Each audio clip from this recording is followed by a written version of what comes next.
Welcome back to the Mania 4K World Cup 2022.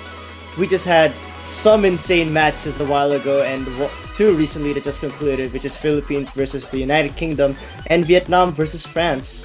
And for now, we'll be going back with Indonesia versus Chile. And yeah, I bet this is gonna be a really insane one as well. And for now, well, here's your rosters. I'm still Wes Kyles, and joining me is going to be Sparky. Hello there, how are you doing? I'm doing absolutely fantastic once again this weekend, coming to a close relatively quickly. Only 2 matches left, and oh boy, what a penultimate match. Chile going up against Indonesia here. Both of these squads winning their earlier matches this weekend for a chance to try and make it into that semifinals weekend. It is going to be the end of the line for one of these teams once things are all said and done. That's true, and you know what makes this match more interesting to me? The fact that these two have faced in the same exact round last year. Quarterfinals, second round, Indonesia versus Chile. We're gonna be having another match that's like this, so I cannot wait to see how this one pans out. Goodness, it's almost like these two teams are destined to meet at this round. It's basically a proving ground for these two countries. It'll be interesting to see if Chile can turn things around from their fortunes from last year. I believe Indonesia was the one that won the matchup last year. And oh boy, there's two very talented rosters going up against each other. It'll be interesting to see how they fare on this map pool against each other. Yeah, I really want to see how this one goes. Personally, Chile did amazing on I believe it was their match against Australia a while ago. Unfortunately, we didn't really get to see Indonesia, Hong Kong live, so it's kind of going to be difficult. But anyways, you still have the match feed to analyze your stuff and etc. So there you have it. I hope Chile's been doing their research, knowing what they have to ban. I think if I were Chile, I would not ban any of the SVs, because that could be something they can take up, I think. Yeah, for sure. It's going to be interesting to see how they adjust against this Indonesian roster. Against Australia, it would have been a good idea to ban the SVs, just given how strong they are. But against Indonesia, you might be able to keep them open this time around to see if you can maybe catch them off guard with some of the tricks found in both of those maps. But right now it looks like we're going to be getting into the roles and see who is going to be banning first and second. Well, let's see what the rules would be. We did see eliminate ruling, I believe, like a 98, 97. Let's see if there would be any high rolls like that again this time around. There's a 1. That's a very high roll. Right, yeah, that's a very high roll, right? Yes. I said very high roll, okay? Now wait, there's always opportunity. Let's see if Indonesia can roll 100. Oh, 27. Okay. Okay, so we got two pretty low rolls, but like one of them is literally just a 1. 1. So I guess you could say that this is the first curse of this match. For sure. It's a sign of things to come. Hopefully, you don't name anybody in particular throughout this match, because I feel like there's going to be some very interesting drops throughout this match. Well, I would really be interested to see as well. I think Chile could probably ban one of the Rice picks, maybe breaking rules. They have an insane score in that one. Yeah, for sure. So Chile is going to be up to ban first and taking a bit of time to figure out exactly what it is they want to get rid of. Like we were saying earlier, the SVs might be worth keeping up, and it looks like it's going to be breaking rules. So Rice 6 going to be taken out from this map pool. No tech to be found in that regard. Now it's up to Indonesia to round out the ban proceedings before we get into the first pick. As for the first pick, well, I mean Indonesia still has to do their ban though. But wait, why is Albert saying thank God? That's kind of a surprise. Because remember, Indonesia had a really good score on this map. Probably they've I think they're a little bit more nervous this time around, so that probably could be a factor that Chile should take note of. Oh, for sure. And that being said, it's like you don't want to face players like Miyuka on rice picks, especially something like Breaking Rules. Definitely a style of map where you can see some incredible ratios, and it looks like Marinol is going to be getting taken out as well in response. So one SV survives, one gets banned. Typical proceedings here, and now we can get into that first pick. See, the thing about Marinol is like, it's a very common ban, at least relative to the other maps. But I could see why Indonesia decided to ban this. I do think in terms of SV, Indonesia is kind of lacking in that aspect, which again, I am expecting Chile to know that information already. Yeah, absolutely. So, working with a bit of information now, both teams have played a match. But with that being said, Indonesia up to pick here. What did they decide to go with? I'd imagine they're gonna want to opt to stay in that lower half of the map pool, just avoiding the SVs. But anything can go.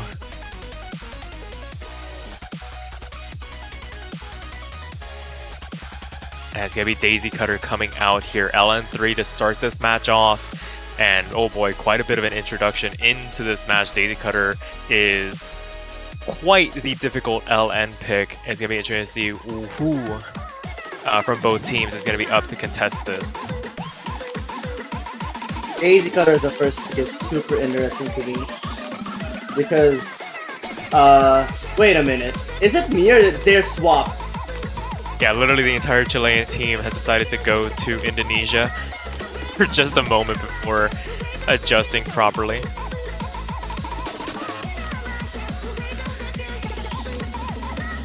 And let's see the players loading in. Miyuka, Jiandarin, and AzCL coming in for Chile. Albert Ray and Onto Bikasi coming in for Indonesia to contest this pick.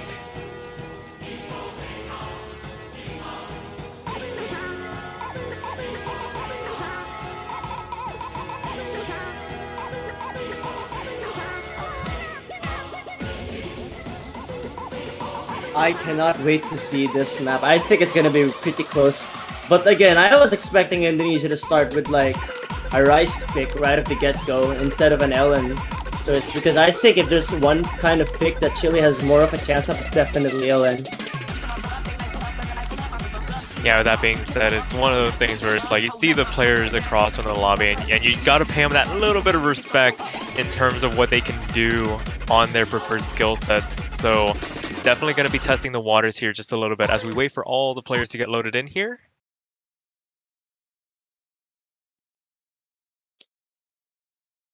And let's see how they do.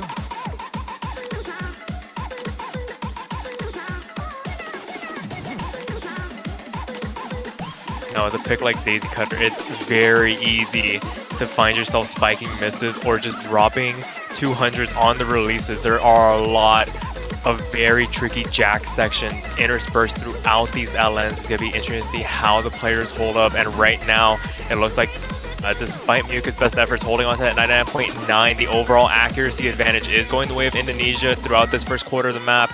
And as we make our way into the second third of the map, things start to calm down just a little bit. The players get a chance to compose themselves a little bit.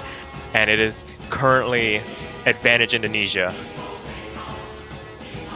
It's true, and like, this lead though is not that big. Miyuka and Rei are essentially tied. Onto Bikasi and Jiandarin are as well, but it's a difference between Albert and AzCL really. Yeah, so like about 0.1% of difference, and we saw a couple of 200s coming out from Miyuka in that last section. Gonna drop them down into that 99.7 range. Gotta be able to recover just a little bit here, but for right now the lead is only extending. Rei basically putting in the work right now for Indonesia going to the last third of the map. Yeah, I mean, it's really close still. No misses so far. The mini jack is about to, another mini jack is about to approach. Can anyone from Indonesia miss? I don't think that's gonna happen though. Oh wow. Never mind. There's the miss. Can Chile take it? There's enough time, and the bar is on Chile. But there's mini jacks at the end which they could miss. But Chile takes a break point against Indonesia. And oh my god, oh, I don't even know what to say anymore. Oh my goodness, that curse was signed, sealed, and delivered. That was arguably the most inopportune time for a slider break to occur. Indonesia had it in the bag, but all it takes is one slip up, and the advantage goes straight over to Chile, and they take the first break point in this match to go up 1-0. And that's gotta be a huge motivation boost for the Chilean team. Oh my goodness. Really, really insane score overall for both teams, actually. Yeah, absolutely. That is not an easy pick in the slightest, and it only took one slider break to decide everything. That is how close these two teams are. Oh, and we're going straight into arguably one of the most interesting picks in this pool. It's going to be Justify My Love coming out for Chile. Alright, Justify My Love. Well, I'm expecting Niflocks to come in. Like, Niflocks overall is just really, really good at stuff like that. Yeah, for sure. This is I call this pick very interesting because it takes so little for everything to just go absolutely wrong on core jack picks like this. It takes one little slip up and you start finding yourself dropping a lot of bad judgments, and the accuracy just goes out the window. And with how good all these players are, all it takes is for a singular 200 to come out at the wrong time, and things just flip over in an instant.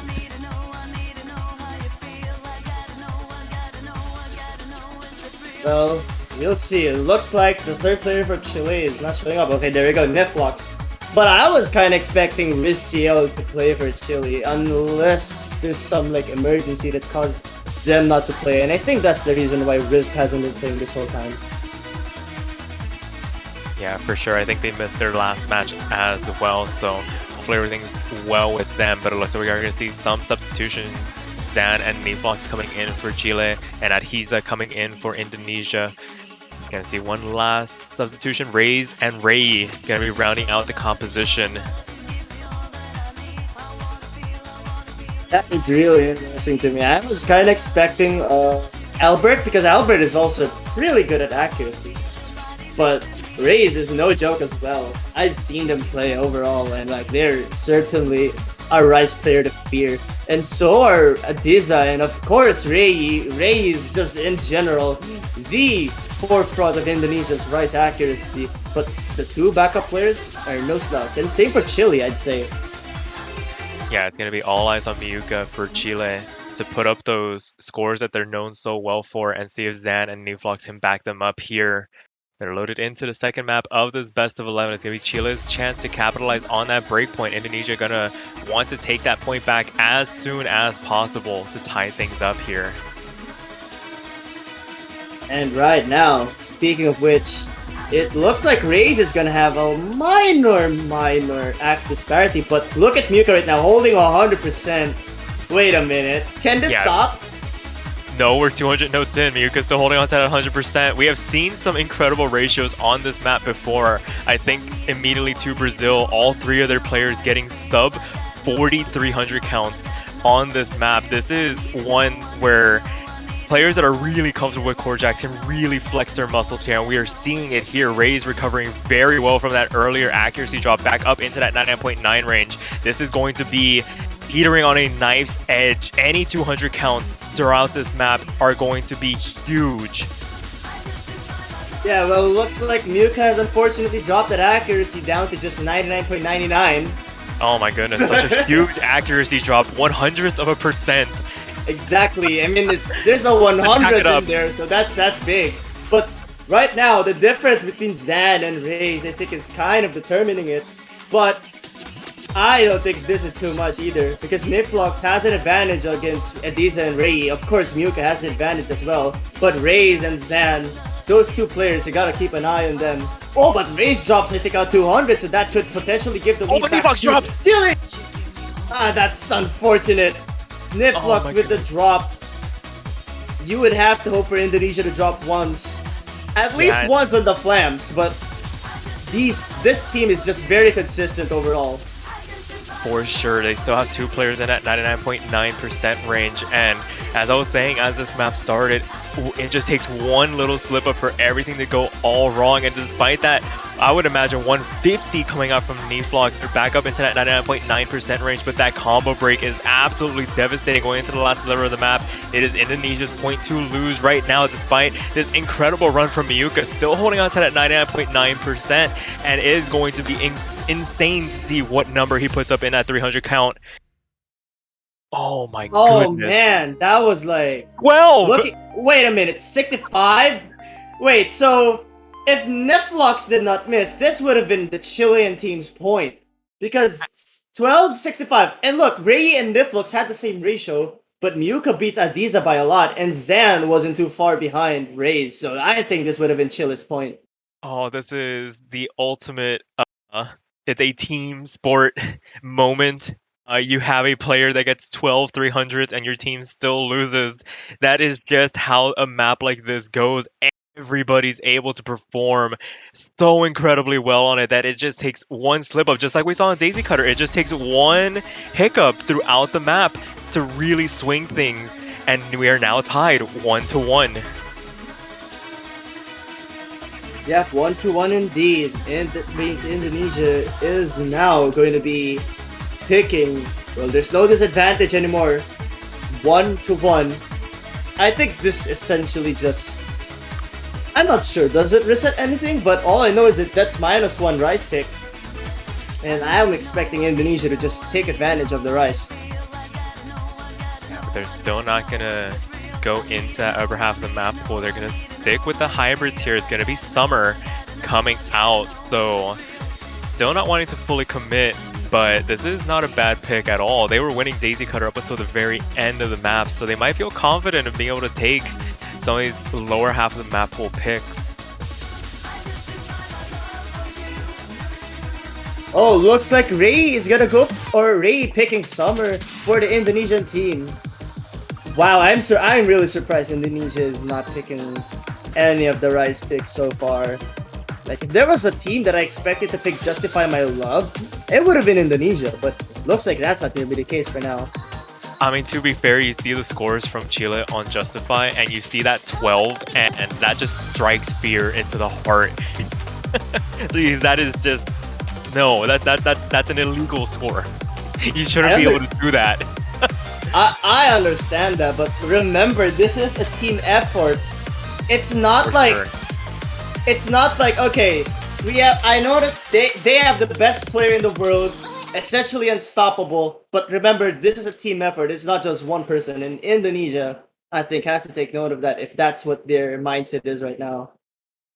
Absolutely, but with that being said, they have made their pick. It is going to be Summer coming out. Things all square here. Essentially a best of 9 now as we make our way into the third map of this match.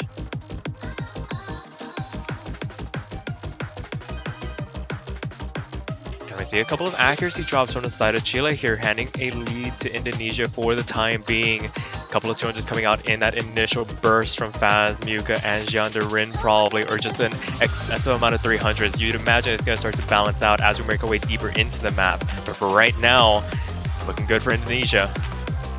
Fortunately, Faz has been dropping accuracy, but Albert missed. And that is going to be big for the Chilean team. Gonna hand him over the lead for right now. Albert dropping a couple of 200s also out of that burst, and Ray gonna find a drop on the transition as well as we make our way into the first break, going into the second third of the map. And right now it is smooth sailing right now for Chile. 3 full combos still up on the board for them. They just need to hold on to the accuracies here now. Very surprised that Anta Bekasi is the highest accuracy in Indonesia, because this map is pretty physical, and I was expecting Ray or Albert to take it higher, but Anta Bekasi has been dropping some 200s. That's unfortunate. FatCL has to hold on to that full combo. Yes, it's 99.4. Yes, it's the lowest in the lobby, but ultimately, if you full combo, that's huge. Yeah, for sure. You get to secure those extra amount of points. A drop here would be devastating as we make our way into the last quarter of the map. And Albert finds another drop here, and that's going to really solidify this lead for Chile now.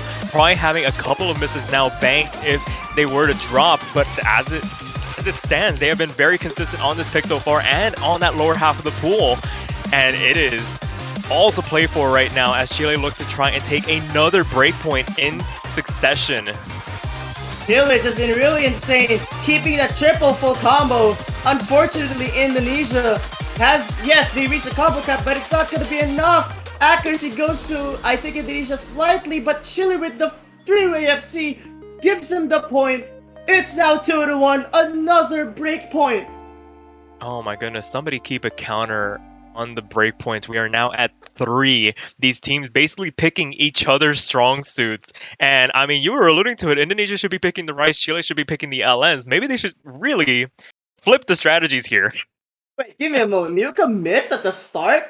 I did not notice that. So that's what happened. Okay, that explains the accuracy drop. Wow. But regardless, it was at the very start, so it didn't really matter too much. Muka going for Desperado Waltz. Considering that you won the LN and the hybrid, I like this pick. Yeah, for sure. As I was saying, it might be time to flip the script a little bit. Might want to pick what your opponent might want to, and it's going to be Desperado Waltz. They did incredibly well this pick against Australia, so could expect to see some very high scores from them. I would not be surprised if we didn't see any substitutions here. These are two very strong LN rosters for both these countries. That's true, and there we go. So it looks like it's gonna be on to Bikasi, Albert, and Ray. And on the other hand, Chile, I think, is gonna be having Muka, Faz, and Jean Rin. Honestly, I'm not surprised to see the lineup. Yeah, for sure. Very formidable on both sides. And just like Daisy Cutter, this map is filled with areas that can just cause you to chain miss when you try and recover from either a slider break or just spiking one of the holds found throughout this map. So it'll be interesting to see who blinks first. And now we have this dichotomy switch where Chile is now the one picking the LN hybrid stuff. Maybe they can secure their first organic point and not give over a break point to make it 2-2. Said, I like how you call that point an organic point, but like at the end of the day, considering that it's just been breakpoint after breakpoint, I don't really know how to feel, because it probably means that Chile is just toe-to-toe with Indonesia. And despite like the seed difference, yes, Indonesia seed 9, Chile as a seed 17 team is no team to slouch on. They're definitely a team that you should have to be careful for. Yeah, for sure. There are no weak countries remaining this deep into the tournament. And as we make our way into this fourth map, it's going to be interesting to see who blinks first. Is the streak of breakpoints going to continue? Or will the team that picks their own map going to win their own map for once? And right now, it does look like Indonesia has the advantage. Faz and Jondarin at a solid 99.6. Muka is matching Ray, but the backup players for Indonesia are what's giving Indonesia the lead. But oh look, wait a minute. Onto Bikasi is dropping that accuracy slightly, and so is Albert. But Ray is also dropped while Muka staying consistent at that 99.87. Can Chile take this? We'll have to find out. Going into the break, it is the tiniest sliver. They are virtually tied going into the second third of the map. And as you were saying, out of the transition of that last section, we saw Albert and Anta starting to drop a bit of accuracy, recovered just a little bit here now to keep themselves above Faz and Jean Darin. And it's going to be up to Faz and Jean to not drop any more accuracy. We saw 200 there before we make it into this last burst. Last half of the map still to go. Wow, the Chilean team is just doing a lot better than they did in like the Australian match, I believe. Indonesia is on the driver's seat, but as they say the driver's seat, now it goes to Chile. Unfortunate. Can this be a turning point? And like what you said, could this be a chance for them to take a quote-unquote organic point? But it's not over yet. This burst is really difficult, and all players hit it. Yeah, absolutely. Albert doing very well to get back up over that 400 combo cap immediately after that slider break. Not a lot of accuracy lost, but it is still a couple thousand points of a buffer for Chile to work with. And if they can all hold on as they have been so far this match, it's looking very well for them here. Last couple Wait a minute. The ending is really difficult. That jack is no joke. We've seen some players miss here and there, and even accuracy drops. But is it enough? Will anyone drop? It's not gonna happen. Chile's gonna take it. It's gonna be 3-1 for the Chilean team. Oh my god, that was barely a lead even. That's 1,400 points of a difference. It is coming down to the slimmest of margins throughout this match. We saw it on Daisy Cutter, a 50 decided it. We saw it on Justify, a miss determined it. And it's just whoever blinks first throughout this match is determining the outcome. And Chile takes advantage and makes it 3-1 now. Man, that's a bad position for Indonesia. Like, remember in Hong Kong versus Indonesia, Indonesia was in a disadvantage at the start. But they somehow clawed their way back. Can Chile stop that from happening? Well, we'll have to find out. There's still peta for Chile to take, and right now Ram is the call. I think that's the right move.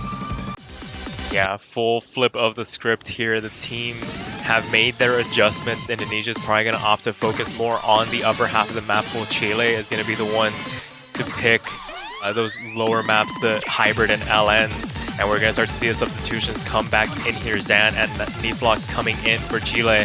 And now we see Retro EX coming in for Indonesia to back up Ray. And it'll be interesting to see who the third is. It's going to be Adhiza here.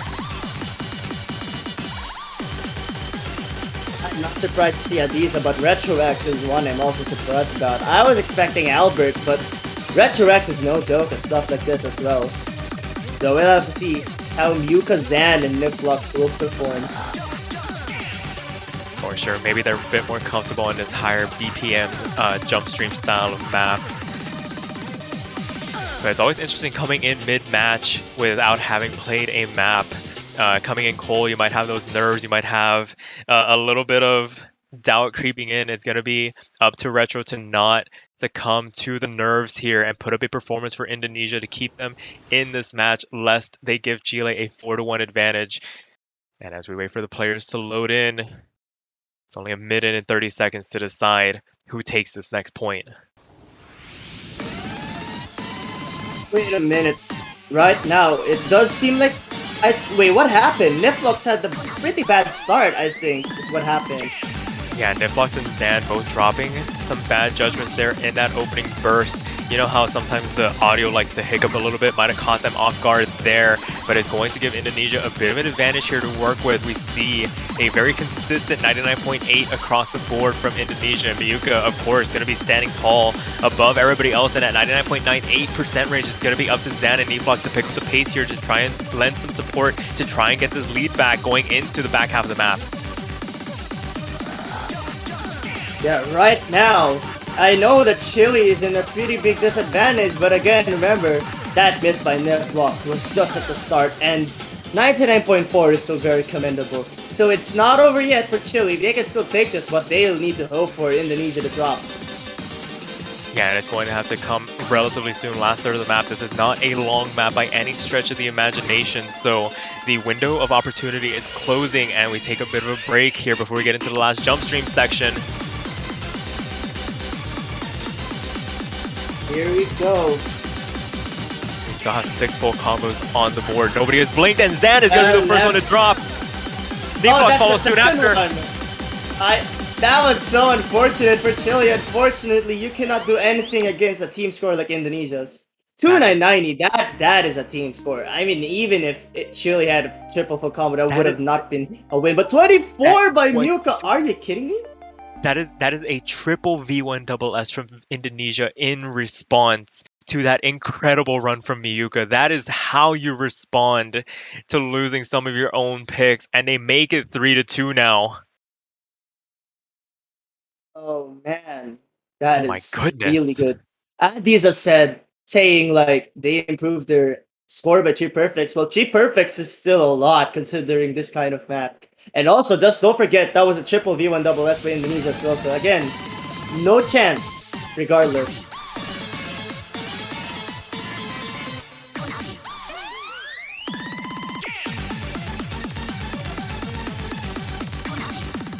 Yeah, and as it stands, Chile up to pick next. They're discussing what what the route forward is going to be. They've had some success here on the LN. I mean, Peta is there. You also have something like Veteran Trucks and Azure Vixen to go into. And it's amazing how this match has evolved as the picks have come out. Well, we'll have to see for now. I like that they're taking their time, by the way. You absolutely must do that. Yeah, they need to remember they do have a timeout if they absolutely need it to get themselves an extra 2 minutes. Don't want to get clocked for taking too long making these pick decisions. If you really need that time, it is there for you to use. So our referee pushing for a pick from Chile here. Oh, it's going to be Veteran Trucks coming out. Hybrid 1 is going to be the decision from Chile to try and push the pace of this match even further. Man, I gotta say though, I understand choosing Veteran Trucks. Remember, they were the ones who won LN and Hybrid, so of course, go for the anti-meta stuff is what I would say. But like, there's something that I'm afraid of. It's called double tapping. This map, at least to me, I was like super prone to just double tapping some of the LNs here, and I don't want that to happen to any of these players. That would be so heartbreaking. For sure, especially with how fast this map can get. It's unsurprising that the urge to double tap in some instances can lead to some unfortunate drops, and it looks like we're going to see the more LN focused lineups of these countries start to come in. Miuka, Jandarin, and Faz, and then onto Pikasi, Ray, and Adiz is going to be staying in for this one unless there's a last second substitution. Alright. Oh, by the way, I gotta say, as a side note, looks like China and Peru is already starting, and well, they bagged both SVs, alright? No love for the SV. That's something. That has been the order of business this quarterfinals round. The SVs are really starting to pick up difficulty. And, I mean, there's still one here in this match. It's going to be interesting to see if either of these countries decide to go for it. But that being said, we got to deal with this hybrid first. It's going to be Veteran Trucks, an opportunity for Chile to go for 2-up, and an opportunity for Indonesia to tie this back up.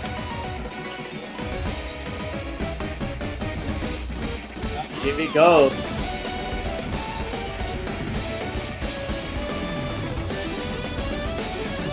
I'm really excited to see how this one turns out. But also Pikasi dropped it to 100. The Faz and Jandarin has the worst act overall, but look at Miuka's act right now. 99.9. That is really what they have to do as of this point. Yeah, absolutely. Miuka is the one player that cannot afford to drop any accuracy from the side of Chile, and it's up to Jean and Faz to meet them in that higher accuracy range. Both of them in that 99.5 range. But that being said, Anta and Ray, actually Anta themselves dropping into that 99.5 range as well, are going to be shrinking this lead ever so slightly as we make our way into the second quarter of the map. It's still not over yet, but as I say that, Jandarin unfortunately misses. But again, there's still a lot of the map left. Accuracy-wise, I think Indonesia has a lead, of course. But still, any breaks from Indonesia is going to give it back to Chile, though it's not happening right now. This consistency is what they absolutely must do.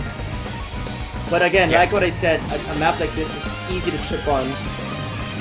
Yeah, absolutely. Especially once you see the hand streaks come out, and Anta Pikasi is going to be the first one to fall from Indonesia. That is their lowest accuracy on their side, so not going to do too much damage as if Ray or Adhiza had dropped. So it's going to be not that much, but Adhiza drops now, and now we start to get a little bit worried. The lead is starting to go over to the side of Chile. Is there enough time? There's a third of the map left to go, and it's starting to swing over. Yes, there is enough time, but Chile has to hold on to those full combos. Ray is the only full combo remaining left in Indonesia. We'll be seeing any more misses. There is another miss from Anta Pikasi, which is gonna give the lead more to Chile.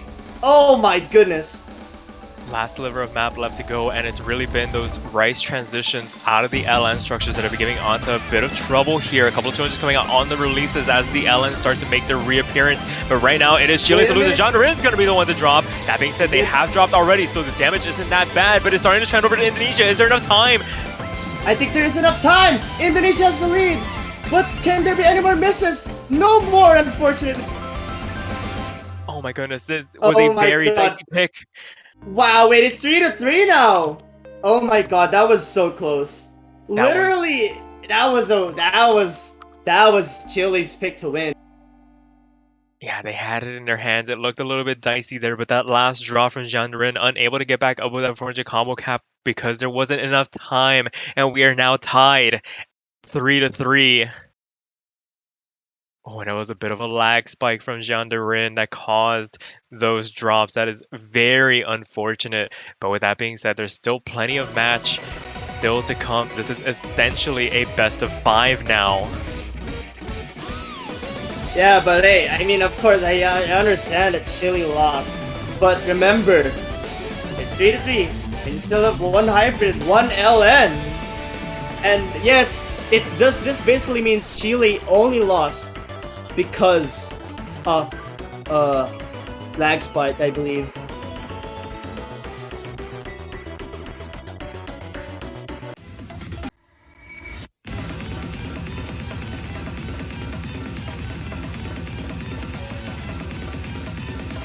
Yeah, looks like it's gonna be Ego the pick from Indonesia.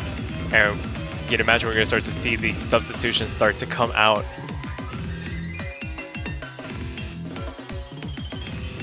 We see Albert coming in for Antibikasi. Zan coming in for Chile, and you would imagine Niflox might be coming in to round out that Chilean roster. And right on cue, it'll be interesting to see who comes in for Indonesia to round out theirs. Dev Rays might be coming in here.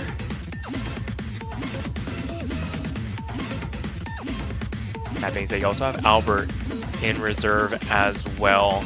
So it just really comes down to who's more comfortable on a pick like this. Not as techy as breaking rules, but definitely lends itself to some tricky sections overall. Oh man, here we go. I really want to see how this one is gonna go through. Like, I think Indonesia should be the favorites to win a Rice map in general, but at the end of the day, I don't think it's that easy for Indonesia to take it. Yeah, for sure. We have seen throughout all these Rice picks, it comes down to singular judgment, swinging things wildly in favor of the other team. So it's going to come down to who can maintain that composure, especially now that we're in the mid-match scenario. You start to get some of the nerves to creep in because you see the situation, you see the scoreline, and you want to try and hyper-focus to ensure that you're not the one causing the drops for the team, and that's really where the mistakes start to come out.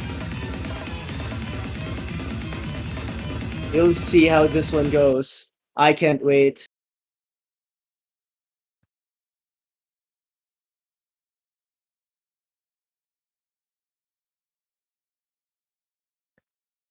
Alright. Looks like it's gonna be Indonesia versus Chile on Ego. I don't know how this one's gonna go actually. Oh, but Zan gonna miss. But Adiza as well. What is happening? Okay, very interesting start from both teams. So basically canceling out those misses. Zan's was a little bit earlier, so they're going to hit that 400 combo gap just ever so slightly earlier to try and stem some of this lead growing from Indonesia. With that being said, the accuracy out of those misses favoring Adhesia. You were going to say? Yeah, I was just going to say, like, if you were Zan or Adiza, you'd be like, oh no, I missed, but unfortunately, looks like Niflox did as well. I was about to say, like, that would have been a relief for both of these players, but unfortunately, Adiza is the one who's going to be more relief, given that Niflox had like 3 misses in that one spot alone.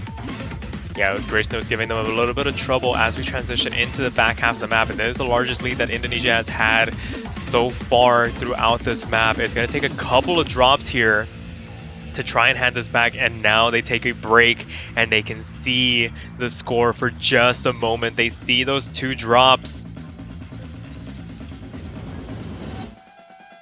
Here we go now. There's still some time, but like I highly doubt, as Zan, unfortunately, one more miss.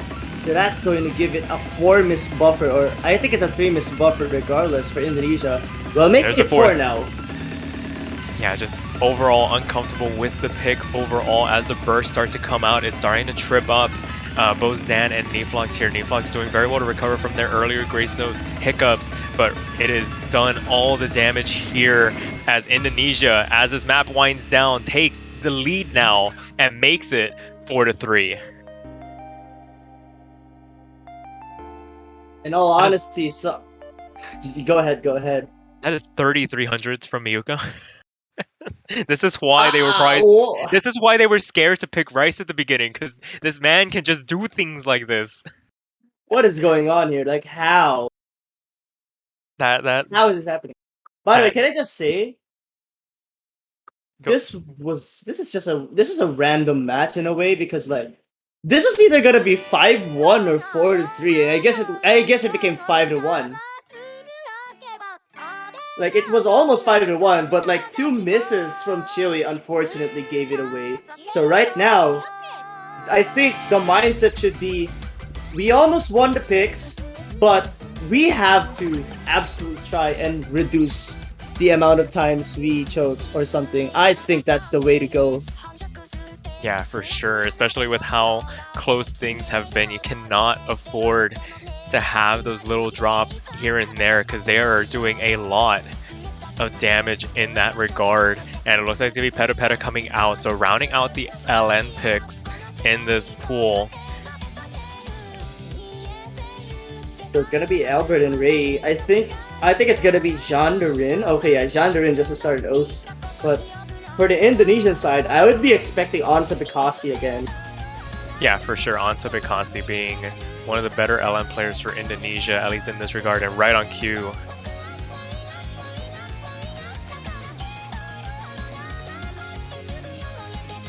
And then, of course, we have Faz coming in as well for Chile. Miyuka, the ever-present anchor for Chile. Ray as well, putting in the work, playing all these maps so far for Indonesia. It looks like we'll be having I think the same lineups we've seen for LNs in general. We have Ray, Albert, and Anta Bekasi for the Indonesian side. Well, for the Chilean side, we're gonna be having Miyuka, Faz, Ciel, and Jandarin. I'm really not surprised with either team.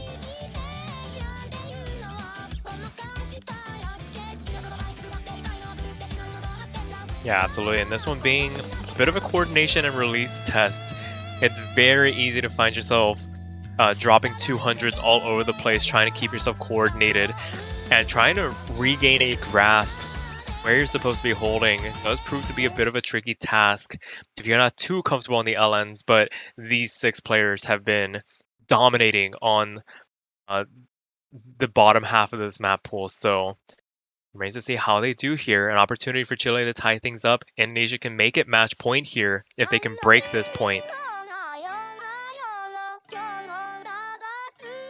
Right now, we've seen some 200 drops here, and as they say that, Jandarin and Anta Bekasi had a little bit of a rough start, and actually so did Rei and Miyuka, but surprisingly Faz Ciel just towers over everyone at the start. Yeah, nope.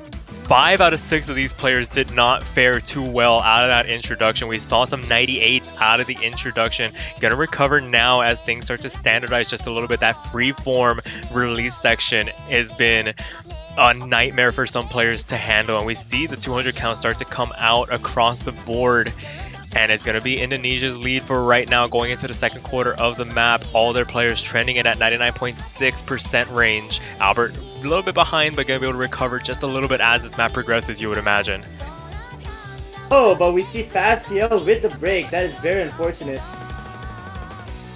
Yeah, an unfortunate break there, as you said, going to hurt the accuracy just a little bit, but Miyuka has done very well to recover. Going to be highest in the lobby right now, 99.8, but they're the ones who find a slider break here. That's not who you want to break here. That is true, but man, Indonesia has just been really consistent. They have the triple full combo, an amazing recovery from the start. Unfortunately for Chile, only Jandarin has been holding that FC. Faz Ciel almost at the 98 range, but still, it's a pretty long map, so any more breaks from Indonesia could still swing it over to Chile. Yeah, absolutely. 1.5 minutes of this map still left to go, and you start to wonder about the mental stamina, having to hold and concentrate on these releases for a map as long as this one is, really starts to wear on you a little bit, and you start to maybe lose the coordination a little bit. It'll be interesting to see how the players fare as we take a bit of a break now before we dive right back on into it.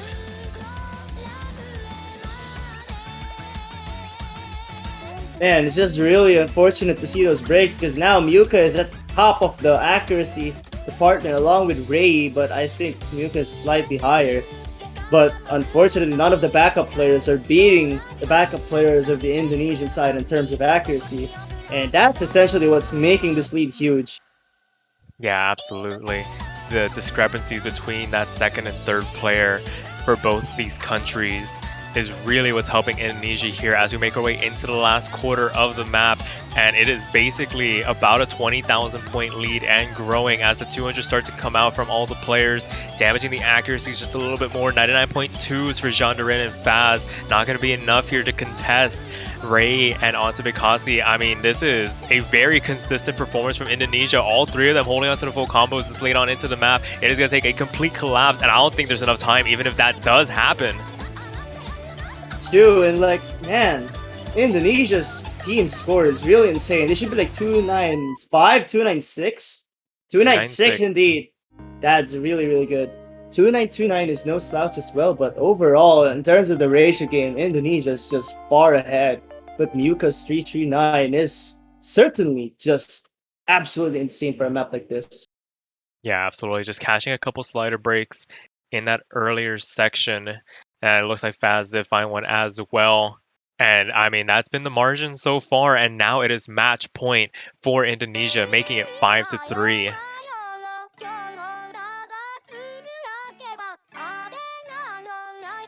So now if you are Indonesia, what do you decide to go with here? You have had the better fortune on those rice picks. MP Addiction and Fiona are left on the board, but I mean, speedy streams or stamina, what do you decide to go with here? It looks like it is now their turn to discuss how they should proceed with this match. I mean, SV is still there if you want to throw a bit of a wild card out there, but it is such a risky pick. If I were the captain of Indonesia, I would go for Fiona. Looking at Ram and Ego, seems like Zan and Niflox are sort of struggling in the physicality department, and I would say that Fiona is the most physically daunting map, so definitely go for something like Fiona. I think NP Addiction could work as well, but still, you would want to go for something that I think is a little bit safer, and Fiona is certainly the one to choose. Oh, but it's going to be MP Addiction here. They're going to opt for the stamina. They're going to try and out-physical and outlast this Chilean roster. I mean, it's a tall task trying to outlast Miyuka, but I mean, the other two players might have a bit more of a chance here.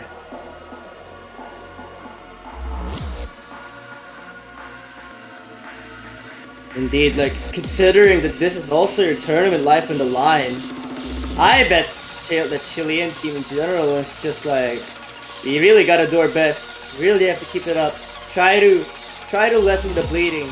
No more mistakes can be afforded here. Absolutely, backs against the wall. But I have to break this and win your next pick to try and take this to tiebreaker. Indonesia doing just enough to at least secure that scenario.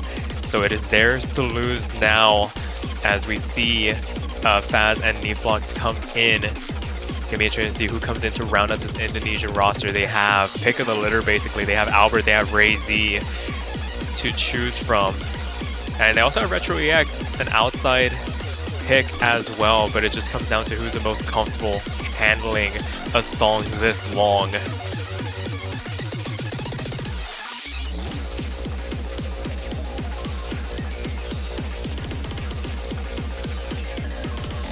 We're just gonna be waiting. Looks like Fazio is gonna play for Zan. Honestly, I was expecting Faz to swap in for Niflox and then put in Zan. But alright. I think I see what Muka's going. Yeah, for sure. We see Retro EX come in for Indonesia. Probably the freshest player left on that Indonesian roster, so an opportunity for them to approach this match with fresher fingers and hopefully a little bit more stamina than those that have been playing more maps than they have. We just have to see. Well, Retro X has really been consistent in maps like this. Honestly, I wouldn't be surprised to see another insane team score from Indonesia, but Chile I think could have a chance as well.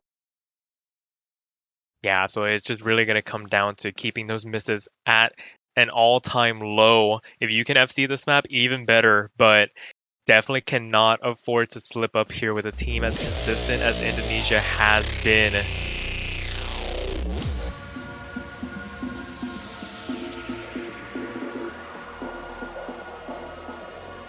So right now, I would really be curious as to see how these two will fare. It's just gonna be really unfortunate whoever team is gonna be eliminated.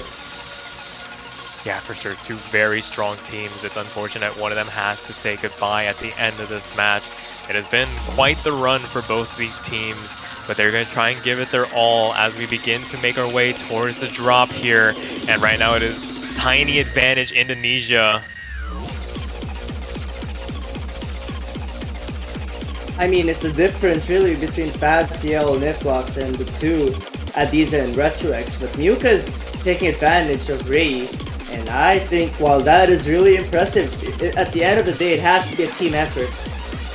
For sure, and overall the team performances from Indonesia have been just enough to keep Chile at bay, and right now we're seeing that consistency coming out. 99.9s apiece, Retro falling down into that 99.8 range, but I mean they're still above 2 of 3 of the Chilean players here going into the second third of the map. The fact that Chile is now holding 3 full combos is really, really important, because really one of the big reasons why Chile has been losing maps is because they're not able to secure that combo lead.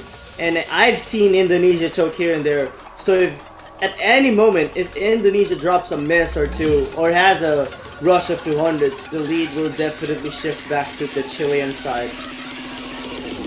For sure, but right now, as things stand, 6 full combos on the board. It's really going to come down to overall team accuracy, and that is being held by Indonesia here, keeping Chile at bay despite Miyuka's best efforts.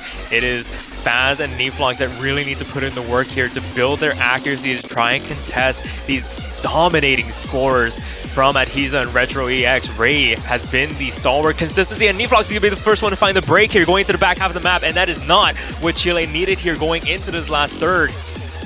Exactly. You would have to hope Indonesia would have like 2 to 3 misses, and overall, There goes Retro. There's one of the miss. There's a miss from Retro X, and if one more miss from Indonesia happens, this could go back to the Chilean side. But I don't think any misses are gonna happen though. This team is just really consistent. Yeah, absolutely. These jump screens start to feel unending this late on into the map. It really tests your focus, and only a sliver of map left to go. And in that trade, RetroEX fared a lot better than Niflox from the drops, both in the backup of that 400 combo cap. And as it stands, it is Indonesia's point to lose now. The door is quickly closing on Chile here. It is going to take a miracle for them to try and pull this out despite their best efforts. And as the map begins to wind down, there aren't any tricks left up this map's sleeve. And it looks like Indonesia has done just enough to secure a 6 point and take it over Chile, knocking them out of the tournament. Oh man, that was so unfortunate. Like, looking at Niflox's score, I think it would have been slightly enough just to beat the Chilean side. And I mean, enough to beat the Indonesian side. I'm sorry, I'm getting these two teams mixed up. But man, that was just really close in general, and unfortunate to see Chile out of the tournament, but they put their best efforts and certainly performed so much better than their placement in the qualifiers. Yeah, for sure. Definitely put up quite a bit of a fight here. Unfortunately, not going to be enough as Indonesia punches their ticket into the semifinals, keeping themselves alive for another weekend. This will be the end of the line for Chile. Commiserations to them, but definitely a performance they can be proud of here. And that being said, we do have another match on our hands, the last match of the weekend. And I'll be saying goodbye for right now. We'll be introducing Toph Daddy to round out this quarterfinals weekend. Hello, how's it going? What a match we just saw, but we still got some more action coming in for this China versus Peru match as our final match. But there's so many incredible matches have happened this weekend, and I'm really excited to get into this final one.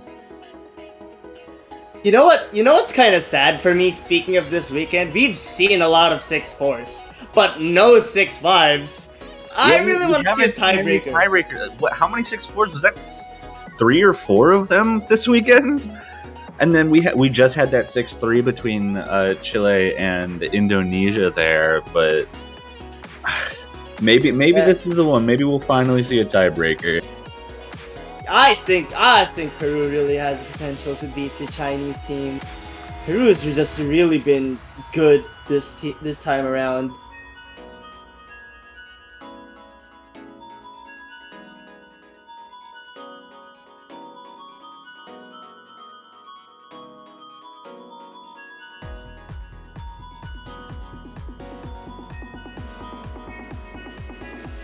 So I think we're just waiting it to be switched, right?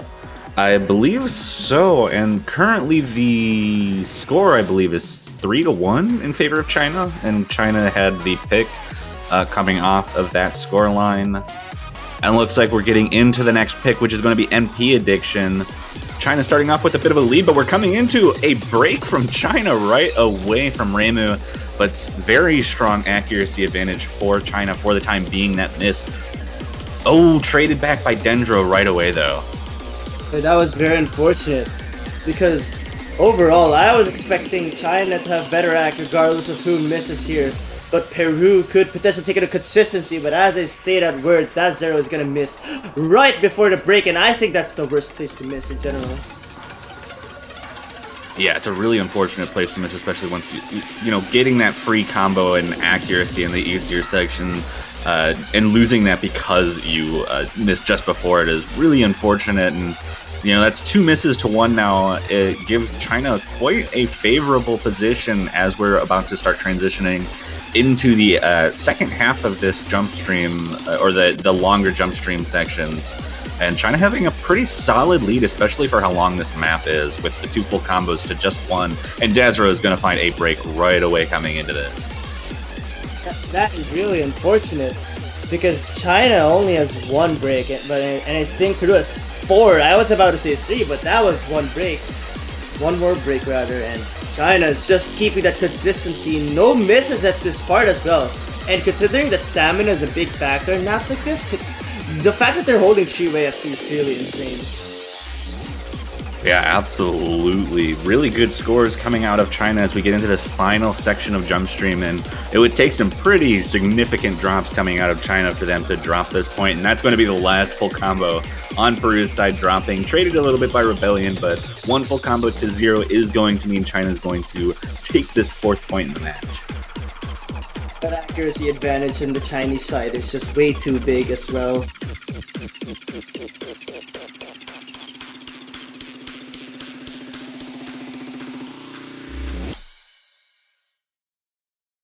Alright, looks like China is gonna be taking it.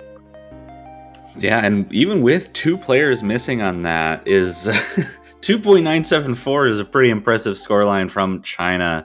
But, you know, 2 1 misses from Peru, and Dazro not having the best time keeping up with their combo on that one is going to definitely help China take that point. But Peru does have the pick going in now, so they have an opportunity to, you know, push that, potentially push a little bit of momentum back in their favor, get that 2nd point on the board.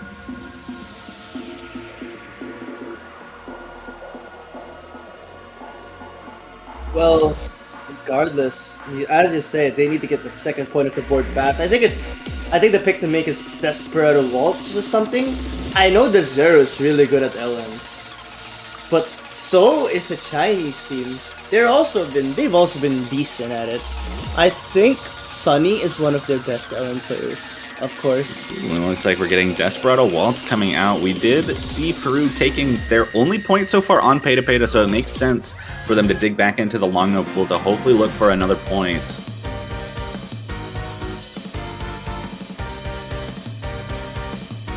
Well, yeah, Desperado Waltz. I think it's a pretty risky pick in general, but at this point, you need to take risks if you want to win a match.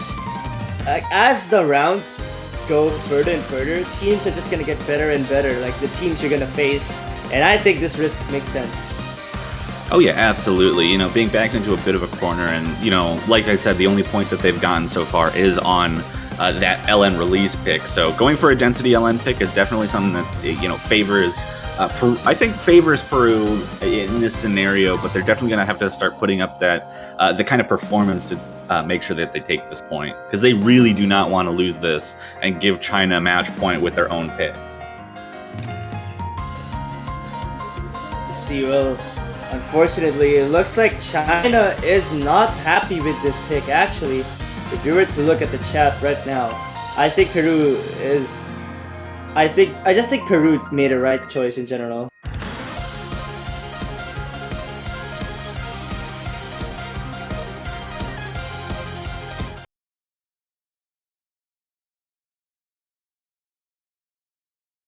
Alright, wait, what's going on? Alright, looks like client's just not doing well.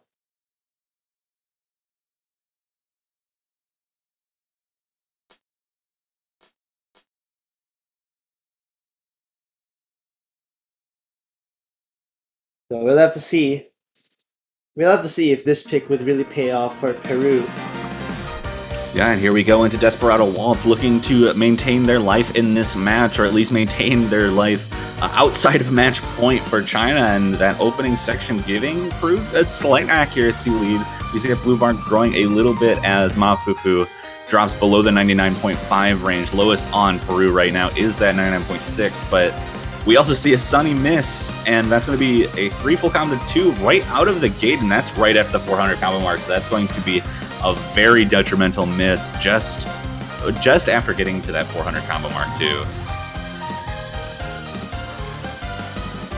Oh man, it's actually pretty close right now, but at the end of the day, I'm not sure who has the accuracy lead, because Dendro is behind Sunny, Lalito is tied with Mies, but Tazero is ahead of Mafufu, so I think it's Peru by a slight amount.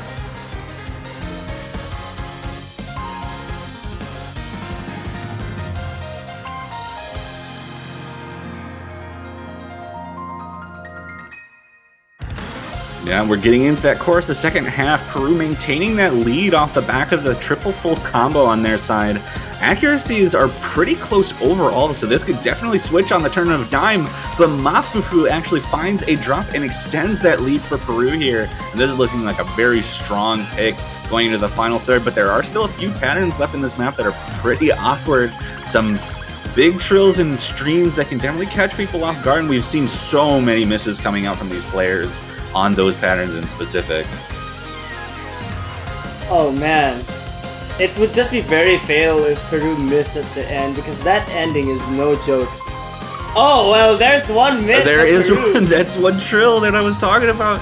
This lead is shrinking just a little bit, but not enough to give the lead back to China. That's going to take at least 1 or 2 more misses in this ending section, and maybe not even, because they're very close to the end, but Jack's coming in. I'm gonna be honest. Oh, well, there China it is. is the one to miss, and that's going to be a second point for Peru. I was just about to say, I'm very surprised to see like barely any drops from that ending, the ending Jacks, I mean, because that part is really, really difficult, even personally, to hit.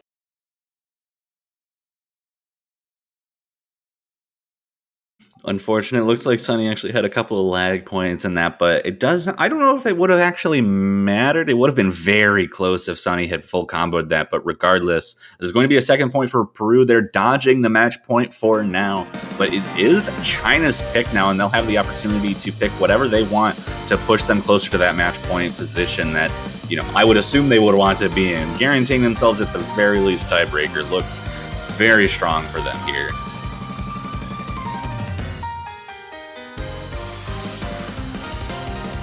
Let's just see what they're gonna pick. I think China should pick Fiona. I've been saying that even in the previous match, because it does seem like China just has the advantage physically. It could be Fiona or Breaking Rules, maybe?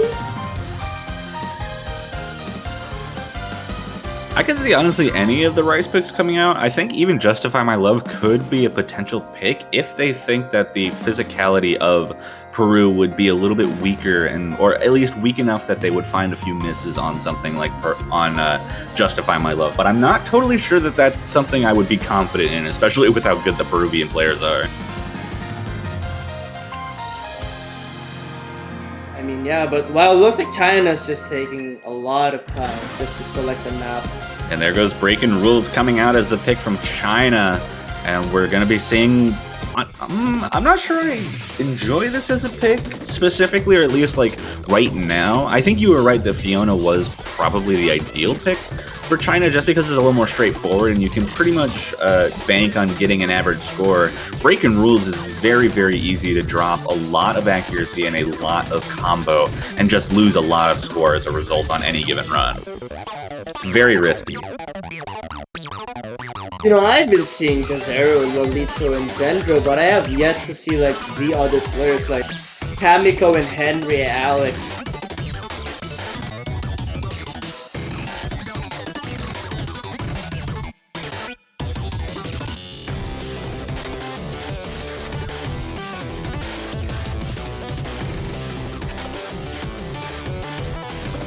Alright, just waiting for the 6 players to ready up and for us to get into map number 7 out of potential 11. And we see a roll of 1 again here from Reimu. Just realized, you know, speaking of which, the 0 roll of 68 and we saw a 1, so that's nice, I guess. That is pretty nice. I have to agree with you on that one. Exactly, but like right now, China versus Peru, break-in rules 1.1. I mean, this is pretty risky, but again, gotta take the risk if you want to win. You can't really just be like, okay, you gotta pick the safe picks, because at the end of the day, there is no safe picks.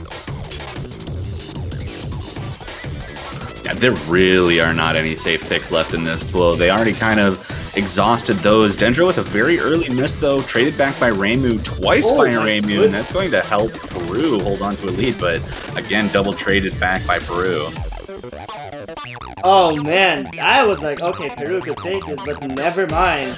China is now at the forefront of this map. They absolutely are, and this is a pretty solid lead, especially two full combos, 2-1. Reimu back up to the 400. Dendro and Dazero looking to get back to those 400 combo marks. So now it's just an accuracy game, and I believe Peru is actually a little bit behind China right now, but that's a double miss from China. It's 1 full combo to 1, and that's going to help Peru get back into this map. Yeah, they absolutely must keep those full combos, because if they don't, this lead would go back to China immediately. Mies versus Lolito is what's happening right now. And I really think Peru could take this, because overall, the accuracy lead is going to be in the Peru side. Yeah, But it should be. At the end of the day, though, will we actually see a tiebreaker? But man, I mean, Peru's only down 1 breakpoint right now, and it's looking like this could be a solid place for Peru to come back in this match and bring this back to even, assuming they make a solid pick to bring it 4-4, but they do have to hold on to this score lead right now, and this ending's a little bit easier than the rest. But that blue bar is shrinking a lot! It's so close coming up to this ending. And Dezro misses, no! Oh, but they keep it. oh my goodness, oh my goodness. Peru takes a breakpoint just barely. Oh man, in my mind, I was like, imagine if someone in Peru misses. And oh, well, there it is. Now it's 4-3. Honestly, Peru can still win this. Now they're in a really good position to do so. They are absolutely in a good position. Look at Dendro, too. V1SS, except for the 3 misses that they had. Really unfortunate misses, but solid scores all around on that. And Peru will get an opportunity to bring this to a tie game here if they make a solid pick. And they do still have a long no map left. They have Daisy Cutter open, so they could definitely attack through that angle and potentially bring this to an even game.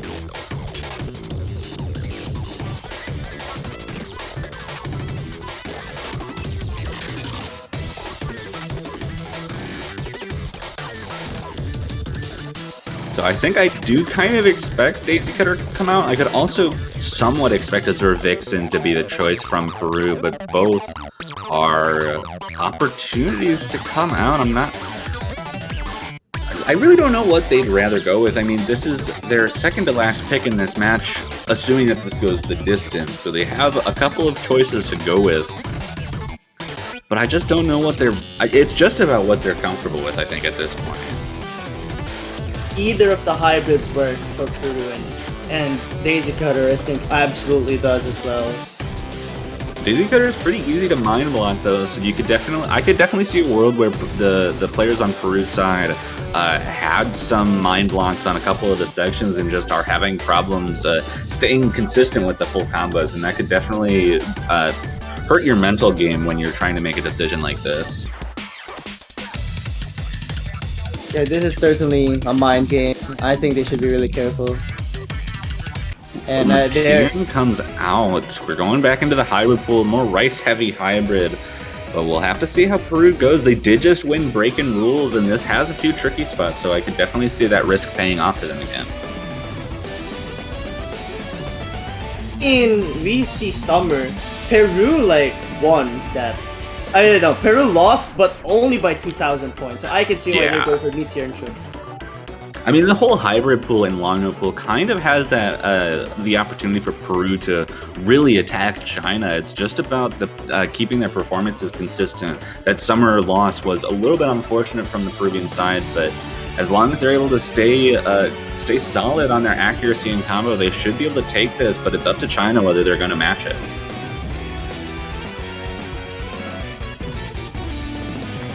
Well, we'll just have to see how this one goes. Looks like, yeah, as the person said, or the referee said, you gotta use those timeouts when you can. Don't forget that, because those timeouts are absolutely needed at times. Yeah, absolutely, and just waiting for the Peru players to ready up. Looks like we may have everyone ready soon. So just waiting for the MP settings and the start command to come out from our ref once everyone is readied up. Chinese players yelling go. It looks like everyone's back, and we should be getting into map number 8 very soon. Yeah, well, there we go. I guess everyone's ready now. I can't wait to see how this one goes. And here we go. Meteor and Trux. I'm still not sure how to pronounce that, by the way. But regardless, who really does know how to pronounce that? All right, well, that's true actually. But regardless, I've gotta say, I think Peru. This is like Peru's best chance to take a point. Oh, but as I say that, the Zero with the pretty rough start, but Sunny had a little bit of a rough start as well. So I guess it kind of cancels out. But Peru should be in a more of a disadvantage as compared to the Chinese team. Yeah, that was a combo break, it looks like, from Dazero in that first section, so it's going to be already one of the full combos for Peru gone, and none of the 3 Chinese players having missed, but that is probably the best place that Dazero could have asked to miss on, just because it was so early on and the actual score bonus is not going to be affected quite as much as if they were to miss now that everyone's at the 400 combo mark. Chinese team with those 3 full combos is really impressive. No one missing on the mini jacks for either team in general. It's just jaw breaking to say the least. But what's giving China the lead is those accuracy from Reimu and Mia's at 99, 84, 85. These mini jacks are very chokeable, but I don't think both of these teams would miss, considering how skilled they really are at LNs and overall just hybrids. Yeah, absolutely, and we're seeing an extremely solid performance through the first half of this map from China. 3 full combos, all above 99.75. And Peru not too far behind with the 1 miss from Dazero right of a start, but the accuracy just a little bit lower overall. And they're going to have to hope for China to start making some mistakes in this final third if they want to start taking this lead back. I'll be really surprised to see China just triple full comboing this. Peru is essentially also triple full comboing, but the accuracy does go to China by a fair margin. So I guess you should never ever underestimate the consistency of the Chinese squad that's just killing it right now. Ooh, and that's going to be a miss from Dendro as well, and that's only going to help solidify the lead that China has as we get into the final quarter, which has some pretty tough long no patterns. So I could definitely see China having a little bit of some struggles in this ending. But they're going to have to miss a few times and have a pretty major accuracy drop to give this back to Peru. But it's looking like that might not be the case as we're getting through this ending section. And China's still holding on to those 3 full combos. And here we go. Are we really going to be seeing a triple full combo for China here? that balance of scores, that battery of scores is really impressive. 2977, that is a top seed level That score. is a wild score. 3 full combos from the side of China. They take that break point right back, and now it is match point for them, and they have an opportunity to close this match out if they make the good pick. Oh man, I think this is a really good opportunity for China to just take it away, but I still think Peru's in this. Peru's absolutely in this. We did see them take that break-in rules point. I do think Fiona is the ideal pick for China, but after the win on Materia, and they did win the first hybrid as well, I could definitely see them pushing into Azure Vixen for their last pick, but they really have to make sure they make a good pick here, because it is, no matter what, their final pick of this match. So it has to be a good one.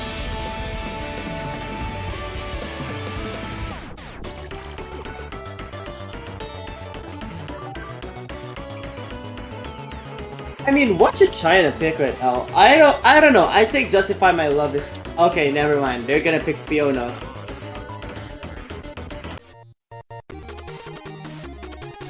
Yeah, I think this is the right pick. But looking at break-in rules, this can still be a Peru victory. I think at least.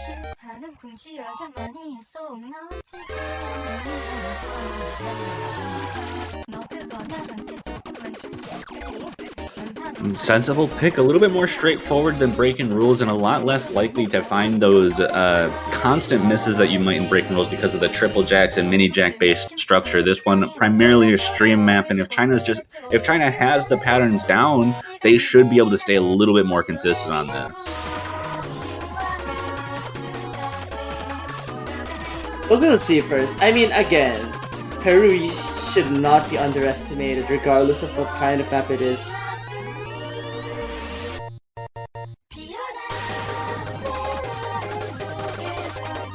And looks like everyone's ready, and we got the start command coming out. China looking to solidify their victory in this match. Peru looking to stay alive. It's their only opportunity here is to take this breakpoint here and then bring it to tiebreaker. But they have quite the wall in front of them in China on Fiona here to try and make that happen.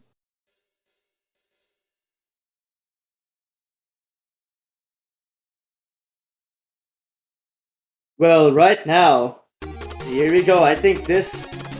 Wait, what's happening to Dendro? What? Shouldn't that be an abort or something? I don't think so. They didn't disconnect.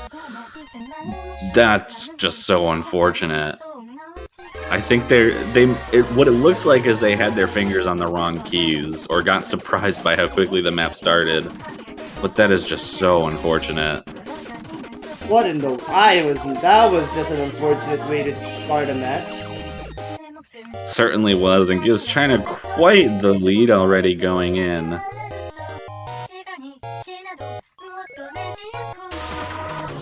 I mean, I believe this happened in some tournaments in the past, but I'm just really sad to see this here. But regardless, China's holding 99.8 overall, so I still think Peru is going to be behind, and that miss by Dendro essentially just proves my point. Yeah, I mean, China is absolutely demolishing this up to this point. We see a little bit of an accuracy drop there. Dazura, though, finds a combo break, and that would be two full combos gone from the side of Peru, especially with those misses at the beginning from Dendro. It's 1-3. Mias does find a drop here, but the overall accuracy is still well in favor of China at the moment. Well, here we go. Can a miracle happen for Peru? I don't think that's gonna happen though, but amazing recovery by Dendro to still climb to the S rank. Yeah, putting up a show right now is Dendro despite that early mishap. But the accuracies of China are absolutely ridiculous. 2 full combos above 99.7, and Mina's even with that miss at 99.6. Even without those drops at the beginning, I think this still would have gone to China. So that is going to be a well-deserved victory for China in this match, 6-3. It's kind of sad because if you were to look at the ratios, it seems like Dendro was just matching China's. But man, 6-3, China Peru. Peru put up an absolutely amazing fight against a team that's really been impressive so far this MWC, which means China's advancing to the semifinals while Peru unfortunately is going to be eliminated. That is true. Commiserations for the Peruvian team putting up an absolute fight. And like you said, this Chinese team has been putting up some incredible scores, even just in this match, performing so well. Oh yeah, that's true. Honestly, so well is probably like not enough to just describe how they've been doing. Definitely an understatement. Let me double check who they're actually going to be facing. China moves on in the losers bracket to face Thailand in the first round of semifinals next week. So a tough opponent coming up for them. Oh man, Thailand versus China. I don't know who's winning that. Like on paper, like if you were to look at seeds, you could be thinking, okay, China might be in a seed disadvantage, but that does not exist on a stage like this. And I believe this is going to be the bracket that we're going to be seeing for the winner's side. It is. We have 4 teams left in the winner's bracket. We are going to see Brazil versus Malaysia coming up for one of our winner's bracket side matches. The other being the Philippines versus South Korea. We've got our first, second, third, and fourth seeds still maintaining their life in the winner's bracket. And we move down to the loser's bracket where we have our 8 teams that will be surviving into the semifinals in the loser's bracket. All the stakes alive. Singapore versus Japan, Thailand versus China, United States versus Vietnam, and the United Kingdom versus Indonesia. Man, that's a lot of close matches, really. I can't wait to see each and every one of those. Yeah, I am really excited to see those matches, but we can't see those matches without a map pool. And that is the only thing we have left to showcase for this weekend. But we will be taking a small break here, about 10 minutes. We'll be back at about 15:30 UTC to show off the map pool that these players will be playing for the semifinals weekend. So don't go away. We're not going to be closing the stream. We'll just be taking a short break while we set everything up for that. We hope to see you guys there for the showcase.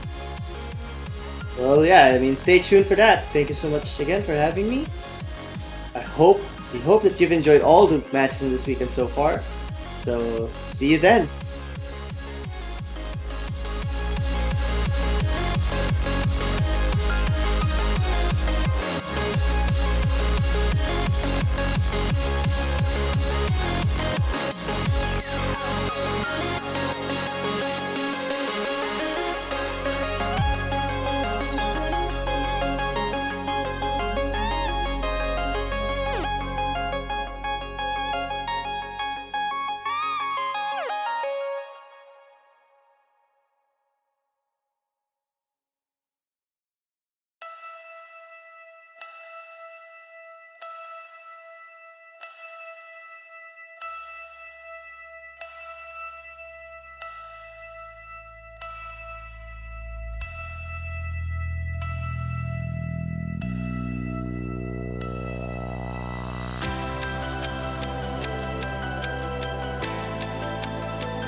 Hello, everybody, and welcome back for some more 4-key Osumania World Cup action of 2022.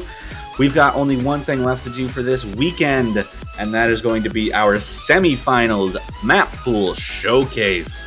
And boy, is this one a doozy. If you thought the jump between round of 16 and quarterfinals was a bit rough, you've got something else coming for you, because these maps are hard. I will be one of your commentators, Toph Daddy, joined by Sparky. How's it going? It is going absolutely fantastic. We've had quite an explosive quarterfinals, and all these teams are going to be in for quite a bit of a ride here. This is really going to be the round that separates those good teams from those excellent teams, and we're really going to see some incredible performance, I would imagine, even despite the fact that we're saying that this is going to be a bit of a hard map pool. Yeah, and I mean, if we don't have anything else to say before we get into this, we can just start with map number 1, and we're already starting a bit rough for these players. This is going to be Cthugha by Usao, USAO. This is our speed jump stream map on 1.25x, and that BPM is 266. That's a 20 BPM jump from Ram. But yeah, we've been seeing such good scores on Ram this weekend that we kind of needed to start giving them a reason to actually start, like, pushing for scores on this. Yeah, absolutely. It still feels like, despite the fact that we were in quarterfinals and with Ram being that pick, some players are still probably on autopilot making their way through that pick, but this is going to be quite a bit of a test, and I feel like the recurring theme throughout this map pool is going to be, yeah, you might have one player that can perform on these picks, but trying to find the second and third to complement those players is going to be quite a bit of a tall task, because, oh my goodness, we're going to start pushing the physical limits of some of these players moving into the semifinals. Yeah, but also important to note is that I don't think that a majority of this map's patterns are not quite as bad, or not like bad, but like difficult and draining as the patterns that we were seeing in Ram. This is a lot less one-hand trill based, a lot less anchory than we were seeing from Ram in the previous round, but it is also a little bit longer at that 2 minutes and 3 seconds as opposed to the minute and a half mark that we had for Ram. So definitely starting to test these players. For sure, you do see a couple of like short hand stream sections interspersed throughout the jump streams littered throughout this map, but like you were saying, it's like the patterns are a little bit friendlier to deal with. Don't have to deal with one-hand drills like you were saying, or the presence of like little mini jack patterns here and there, so might still be a bit of a comfort pick for a lot of teams still remaining.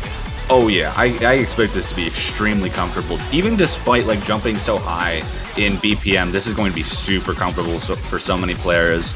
Like, we were expecting Ram to be a little bit tough for some players, but almost every team was absolutely demolishing it. So I'm looking forward to seeing what players are able to do on this. Yeah, absolutely. But with that being said, that'll do it for our first pick here. We can move on to our second one. It's going to be Ultima Thule coming out here. Sure is. This is going to be our first hybrid map, and this, I believe, just having looked at it, I think is going to be the more long note heavy hybrid in this pool. But it also, like, I think in this pool it's important to note, like, it's not necessarily divided by LN, hybrid, rice hybrid, and 50-50. I think this one's a lot closer to just 50-50 difficulty in a lot of situations, though the LN difficulty does get pretty hard as we start approaching the second half. Yeah. But yeah, 241 BPM jump stream and hybrid in semifinals. So we're already starting to see some pretty dense patterns with the broken structure, but we're also seeing those 241 LN inverse streams, and we'll start seeing some kind of like back and forth waning and increasing density patterns that are really going to be interesting to see how players get good how players are able to get good accuracy on them.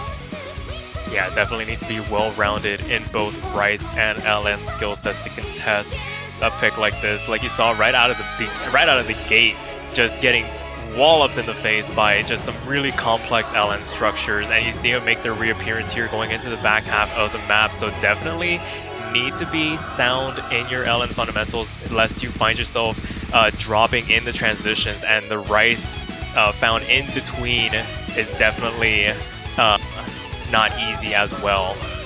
Yeah, and we're already starting to see that LN difficulty start to pick up just a little bit as we see those 1/3 inverse patterns, and it just starts to continue as you're, switching back and forth between these really difficult LN patterns, and then going into the 1/3 and 1/4 Rice jump stream patterns. So you really are going to have to focus on keeping that accuracy high throughout a lot of this, and it's going to be hard if you're not good at transitioning between your LN playstyle and your Rice playstyle.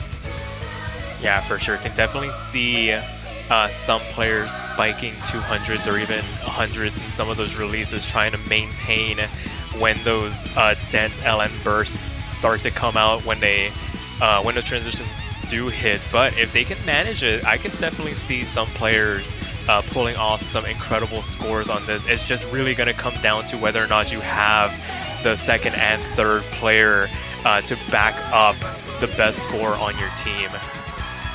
Yeah, absolutely. And we did see that solo with some faster streams coming in. So again, you really got to make sure that you're separated, like Rice and long note skills are both very solid. And I think that's something that can be pretty hard to find in players. So I'm really excited to watch how people approach this map when it comes to either picking, avoiding, or potentially even banning it if they don't have the right players to potentially have like both that peak Rice ability and the long note ability.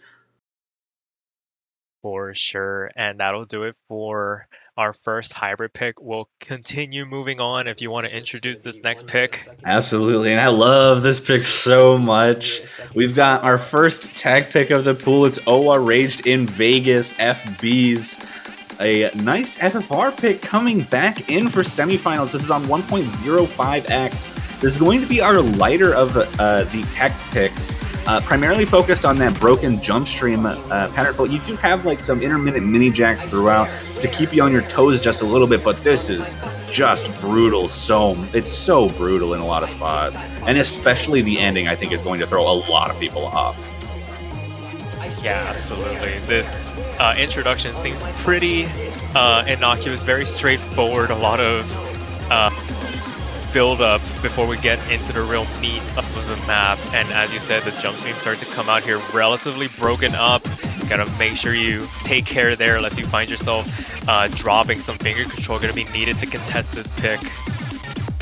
Definitely do need that finger control. This beginning doesn't look too assuming overall, but like I said, there are those intermittent mini jacks, and as the map continues, it is going to start getting denser and a lot less friendly. We're seeing already some pretty difficult to accuracy jump stream bursts throughout this. You could potentially compare this a little bit to Goblin that was used in semifinals last year. Potentially a little bit easier, I think, in terms of like the overall like broken jump stream patterns, but you're already starting to see some of those mini jacks really causing issues, and that burst is real nice there.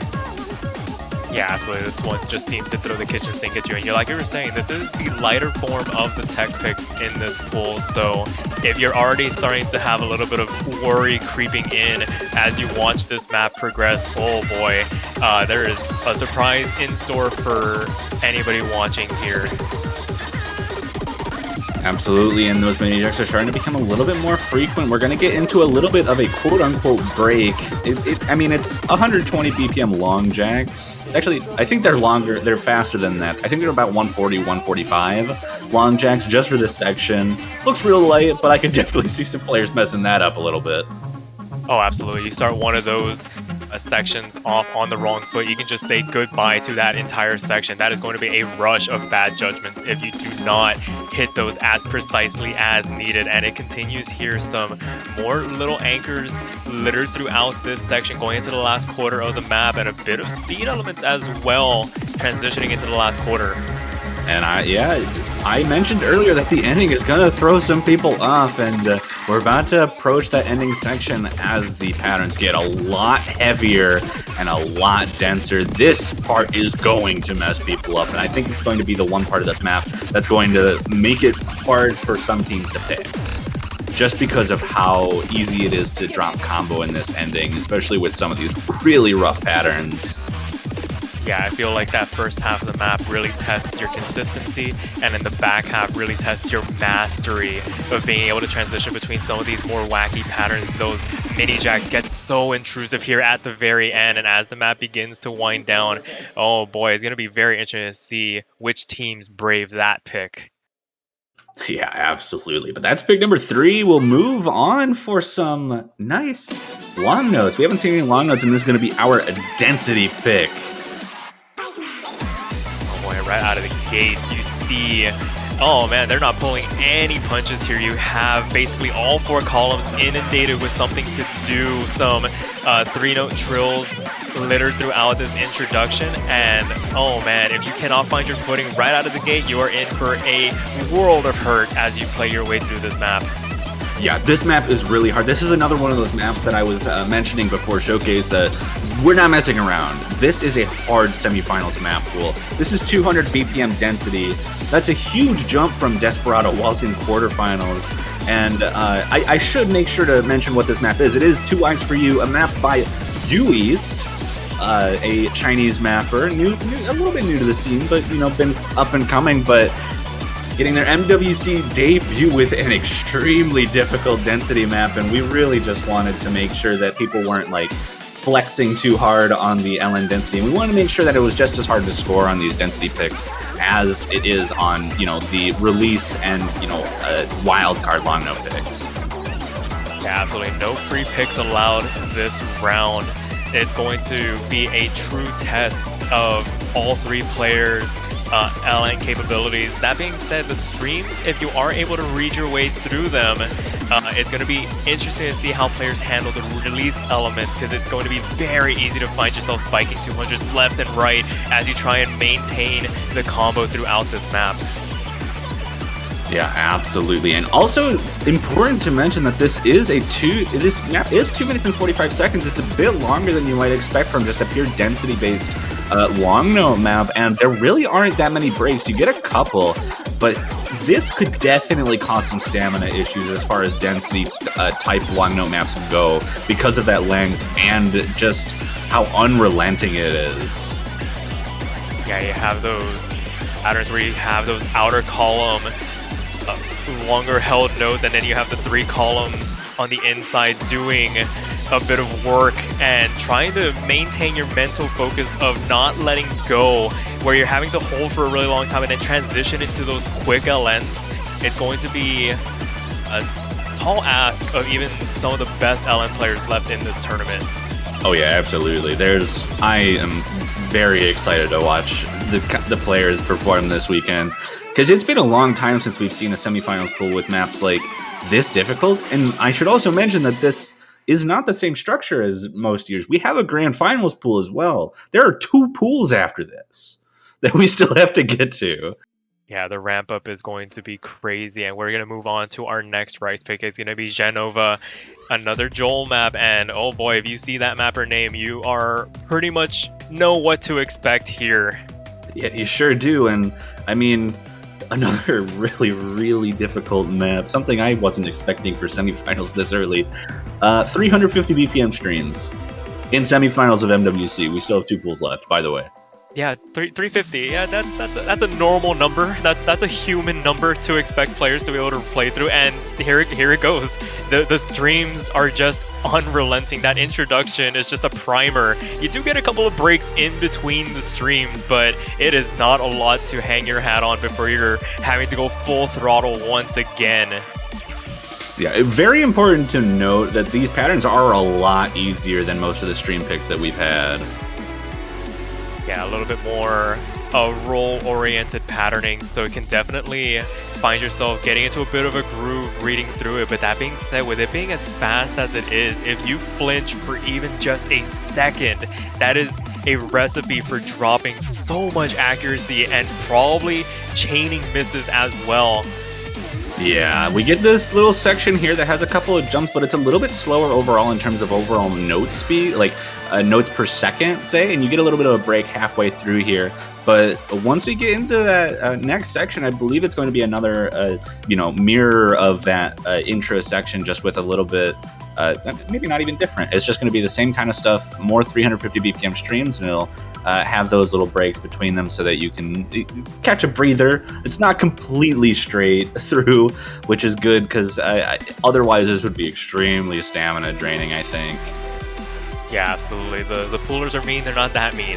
Definitely do warrant a couple of breaks that we're asking the players to pull off stuff like this for as long as they need to. 2.5 minutes of just pure speed streams would be a tall task for even the best of players. But as we make our way into the last level of map, I mean, there aren't too many punches that this map can pull. If you can read your way through these sections, you might have a bit of an easy time reading your way through the entire map. It's just whether or not you can stay consistent on them.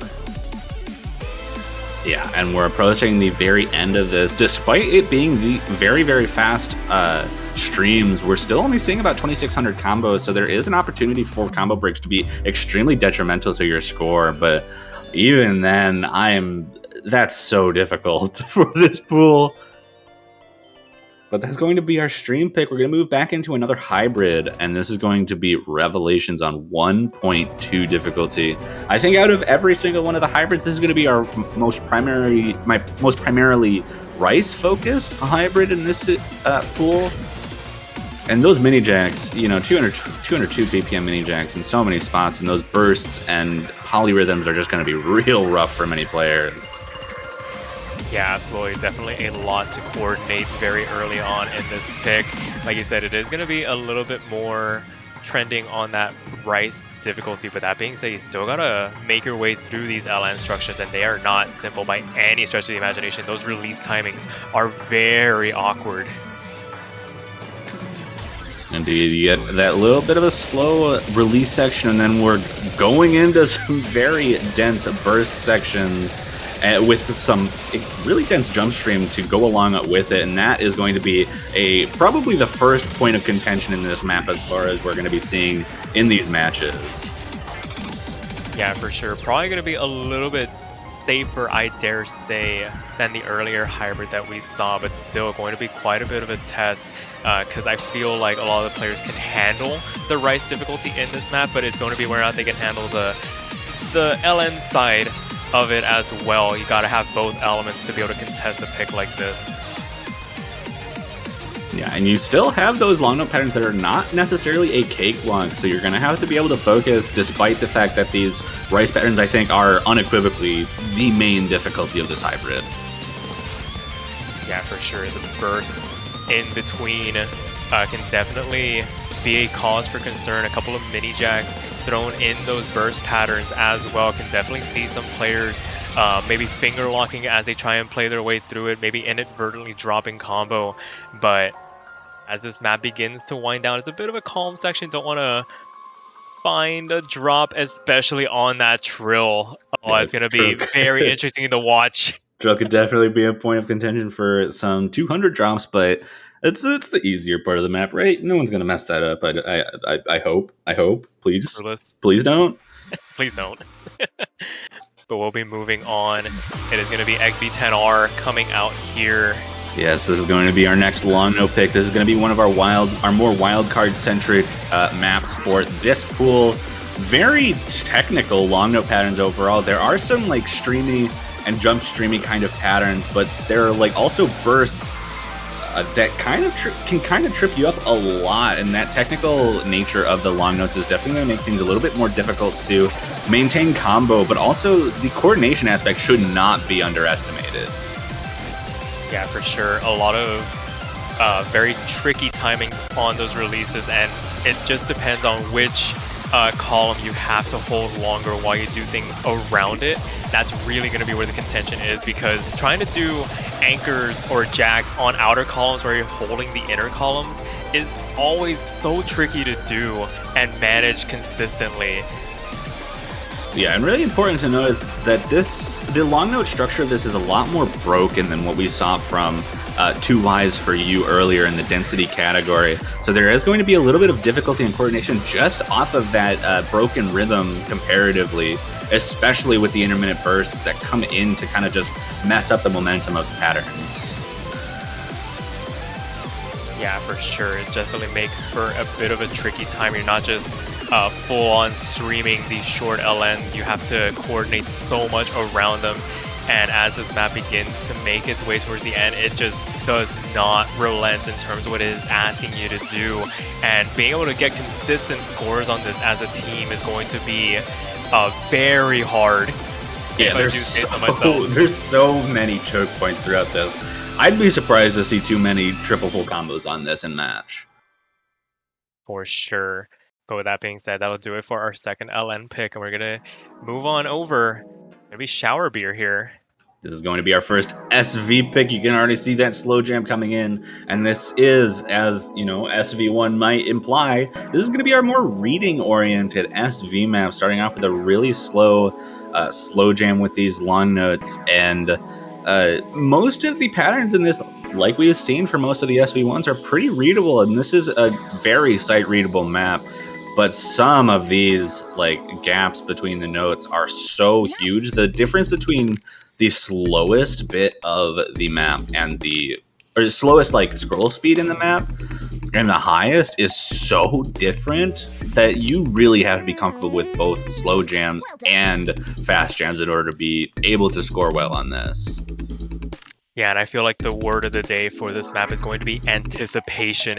Seeing those hanging notes right over your hit positioning is going to demand that you ghost tap your way through it if you want to try and keep yourself on time. And these teleporting anchors, being able to time these sections is going to be of the utmost important. You cannot afford to second guess yourself as you read your way through this. Yeah, and really important to note is that what's very nice from the mapper here, T-Deck, giving you those anchors to kind of very literally give you an anchor point for those streams when the spacing increases. So you can still keep your rhythm going on those sections when it's necessary, but it still gives you that kind of jump in the reading requirement for those sections. Yeah, absolutely. And then just to add that extra little layer of difficulty, those LNs, just trying to keep your timing through them as well. I mean, on Score V2, overholding those LNs is going to be a combo drop. And with how light some of these SV picks have been, trying to get back up over that 400 combo cap to get the full credit for your judgments is going to be a tall ask. Definitely cannot afford to find yourself getting those slider breaks at any point throughout this map. Yeah, and this ending with those increasing gaps every third note is definitely going to throw some people's reading for a loop. It's a pretty rough for a reading map, I will say that. Yeah, absolutely. But with that being said, we have to increase the difficulty because we have seen some incredible scores nonetheless on these SV picks whenever they are allowed to be left on the table. And any team that can get proficient enough to master these picks is going to find themselves with a bit of a pocket pick, I would imagine. Yeah, definitely. And that's going to end our first SV pick, and we'll move back into the regular pool with some more rice. And this is going to be our Quarterjack pick for the pool. Yep, Zenithalize coming out. And oh boy, if Justify My Love was a good primer for Quarterjacks, it's going to be interesting to see what happens when we bump the BPM 10 notches higher. Indeed, 150 BPM. We have a little bit of a slow opening, as you might expect from a song like Zenithalize, but once these jacks start coming up, actually, even the first bit of jacks is a little bit more straightforward. It's more like a mini jacky section outside of the transition, but it kind of gives you a primer for what we're getting prepared for once these jacks start getting denser, because we have this consistent 1, 2, and 3, 4 kind of motion, but then it starts getting denser. Not quite yet, but it will start getting denser, and then the patterns will start adding, those triple jacks more commonly into the mix, and then it just gets really rough. Yeah, it's just a steady transition as you make your way deeper into the map, and like with Justify and like with Quarterjack picks in general, it just takes one little slip up for everything to just start going wrong. You start finding bad judgments left and right, and even misses in worst case scenarios. And with how closely contested Justify was in the last round, all it takes is for one of those 3 players on your team to have just the tiniest of slip-ups to swing things wildly in favor of the other team. So definitely tread with caution if you are tempted to pick this. Yeah, definitely something you have to be cautious for. You get a little bit of a break here coming into the second half, but the jacks will start up again a little bit lighter, but the ending bit of core jacks in this map get really dense, kind of akin to what we saw from Justify My Love from the last round, where the last chorus gets really rough in terms of the density of the jacks. We'll have a little bit of a streaming section here, but they're slow enough that if you're able to do the 150 jacks, you should have no problems with this transition section. As we get into another core jack section, starts off a little bit lighter, but we'll start getting even denser than what we saw in the first bit of jacks, and this is going to be real contentious, I think. Yeah, absolutely. You do start to see those little transitions in between the core jacks. Definitely don't want to get too comfortable with what you're doing in terms of the core jacks, lest you find yourself missing the transitions in between, because I mean, it's all fun and games until you miss those streams, and trying to get yourself reoriented back into the jacks is going to be a tall order. You can see it happening all over the place throughout this ending. And that'll do it for our core jack pick of the pool. We're going to move right along. It's going to be Encryption coming out now. Yeah, we got another wild card. This one gonna be digging more into that consistency kind of area of lineups that we haven't really been able to see throughout many of the pools so far. We did get an extension in the map pool going from 15 to 17 maps, so we are having a fourth long note map in this case, and this will be our fourth LN map, or well, I guess the third one that we've seen so far, but definitely more of that wild card and consistency pick that we've been missing from the long note pools thus far. Yeah, dare I say, this is quite a bit more of a technical LN pick. A lot of short LNs littered throughout this opening section. Going to be testing your release capabilities and, I mean, the overall release structures in these LN patterns. Not the most straightforward, definitely very staggered as you make your way through this introduction of the map. Yeah, and I mean, this is only 191 BPM, and a lot of these patterns seem like somewhat inversey maps, somewhat inversey patterns, but you're seeing some extended gaps between some of the notes, and those are not the easiest to coordinate in the world. Like you said, that release difficulty of this is definitely going to be tested more than we saw in XB10R. Not quite as much as what we'll see in the actual release pick for this pool, but this is definitely something that the players are going to have to throw a little bit of worry towards, because especially once we get towards the ending, it is really hard to keep combo on this. Yeah, absolutely. But if you are very comfortable with these more awkward LN structures, you might find yourself standing head and shoulders above the rest of the lobby that you're competing in, and maybe gonna be able to give that extra boost to your team's score as you make your way into the back half of the map. And oh boy, recovering from drops is gonna be relatively simple, I would imagine. Halfway through 2600 nodes, gonna be able to find your way back up to that 400 relatively quickly, I would imagine. Yeah, absolutely, and we're starting to see that density start to come back in this as we transition into the last third, but get another bit of a break as we start to transition towards this ending section. And in my opinion, the ending section is the hardest to coordinate. Some of those patterns are just brutal.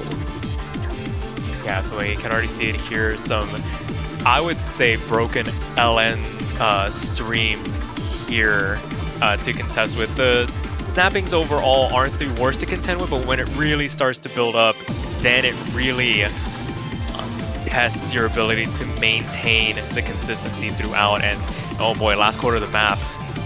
Yeah, and you're already starting to see that coordination come to a head here, with even larger gaps between some of the notes, and those extended releases being very difficult to keep yourself straight on. For sure, do get a bit of a break here. The density does lighten up just a bit, but the density is replaced by release coordination before it builds right back up into that ending. And oh boy, if you're on a really good run, you can imagine the nerves are going to start coming to a head here, trying to keep it all together. And then the rhythms get a little bit more complicated as the inverse starts coming in, and still having a little bit of those differences in the gap lengths between the notes, and that's going to only make it harder to keep that consistency on this map, especially with how late this pattern spike is in the map. for sure. Going to be a real test of mental fortitude for anybody involved in this pick. But that'll do it for our third LN pick. Probably going to dive back into a bit of Rice. It's going to be Delirium here. Yes, it is. Delirium on 1.1, right? This is going to be our second tech pick in the pool, second of 3. We're back up to 3 tech picks for the map pool. And if Oba Region Vegas was the lighter of them, this is kind of our mid-range tech pick. We've got some pretty heavy mini jack structure, but you'll start seeing very quickly on that there's some bursts and then a lot of extremely difficult stream patterns. These are so hard. Cannot be understated in the slightest. Just making your way, reading through these at the speed that they're at, and having to deal with the mini jacks littered throughout.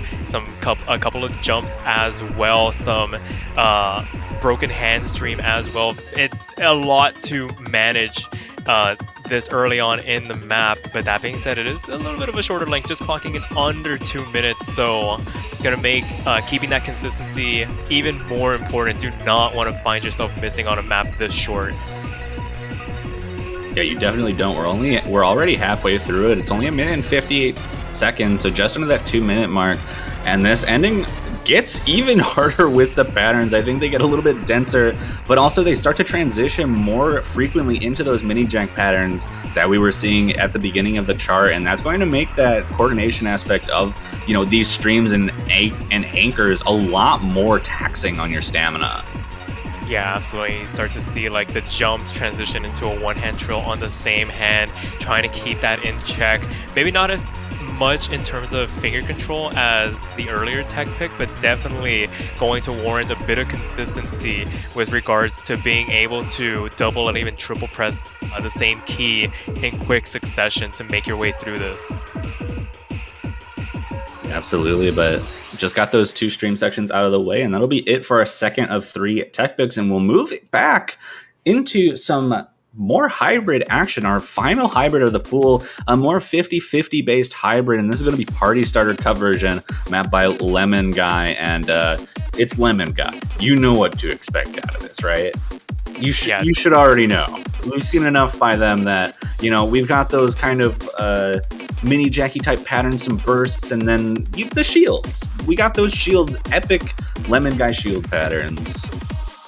Yeah, just seeing the name alone, kind of like how we saw a Joel speed pick. A Lemon Guy hybrid is not to be trifled with. You know you're in for a bit of a ride if you do not pay the utmost care to a pick like this. And we can already see some very awkward polyrhythmic structures and just anchors littered throughout as you transition into the build-up.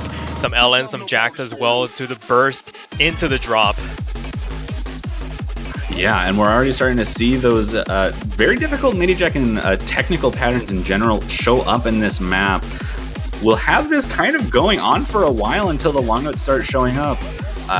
And those long notes, I think, are actually extremely difficult with the shields. They're very dense, and the shields, I think, are while you're still holding down other long notes. And that can make them extremely difficult. Yeah, I feel like intrusive is the word to use for this map. Like, just there's so many different elements being tested at the same time that you're being asked to coordinate, that even like a simple short long note entered into a pattern is enough to cause just that little bit of extra discomfort to where you might start picking up those bad judgments or even those combo breaks as you make your way through, and there's still 2/3 of the map left to contest here. There are still 2 minutes. This has a pretty similar structure throughout it, though, as well. We'll be getting into more of a technical section as we transition out of this first break here.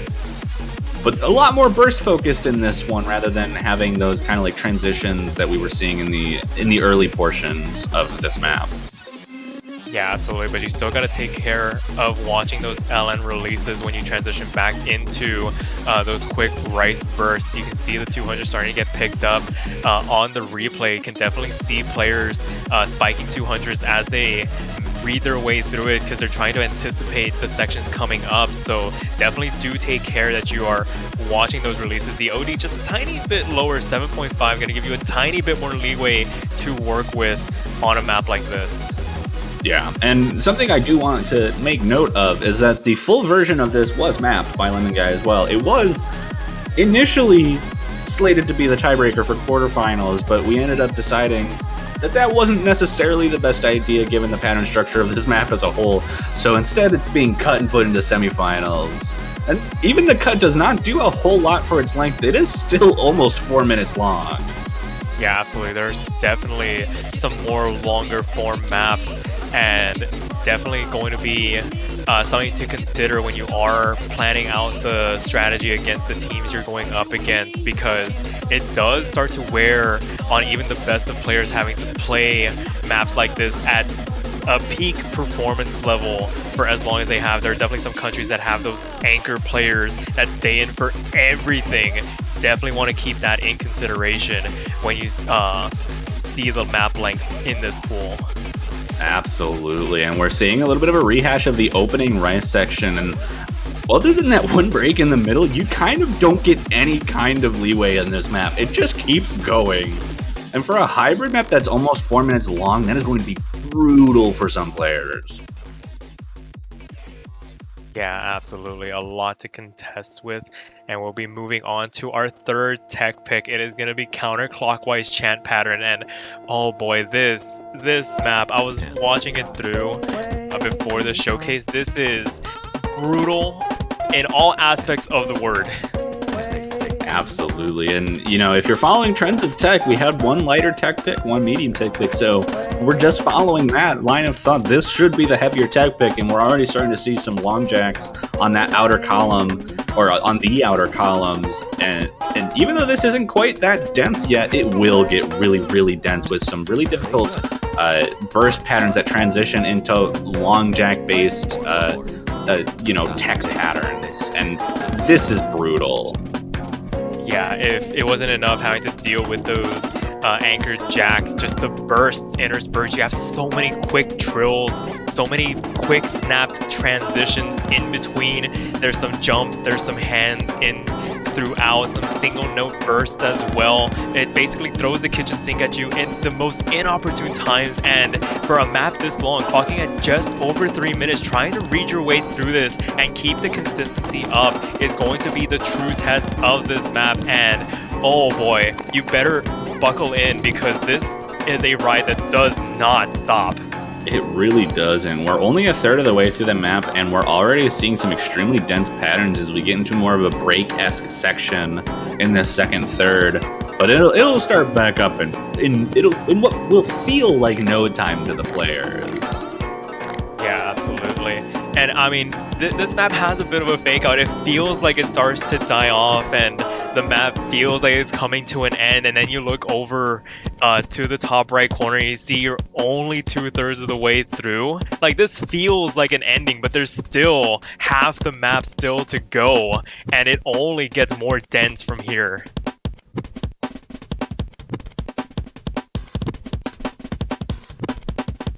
It certainly does, and we're starting to see some more common use of those mini jacks as we get out of that kind of like guitar-ish section and get into the final third of the map. Kind of adopts a bit more of a chord jacky style to some of the patterns, as opposed to the long jacks and bursts that we were seeing in the first half. But the bursts don't fully go away, as you are probably starting to see as we get into the last quarter, which I think might be the hardest part of this map. Yeah, absolutely. It is an unrelenting gauntlet towards the last quarter, and it's so hard to time because the notes follow the skeleton of the drum fills, and then it starts to transition into you're playing the full burst, and transitioning in and out of that is really going to be what separates those that can play this proficiently and those that can play this at a masterful level, because trying to maintain the ratio throughout all of these really awkward bursts is going to be the true test. Finding the 3 players that can do something like that is going to be the order for a map like this. Absolutely, but we're getting into the final couple of bursts in this map, and we'll be finishing that off with our finishing off our tech section of the map. We have one rice, one long note, and then our final SV pick left in the pool before tiebreaker. And we've got our stamina pick left as our final rice map in the pool. Yep, and Oh boy, the introduction to Lemon and Guy Stamina. This is 3 minutes and 40 seconds of just pure streams. Yeah, absolutely. And this is 246 BPM, very, very angry, and kind of one-hand trill heavy jump stream. But this also kind of has a few surprises throughout it. Towards the end, we'll start seeing some even 1/6 streams. So this kind of has the same, similar qualities to, like, say, Gens d'Armes, but just at a slower BPM. Yeah, absolutely. I could definitely see some teams wanting to trend towards a pick like this just because of that consistent nature and wanting to trend away from the tech picks, because this is something that they can probably settle more into a groove and get those really high scores on.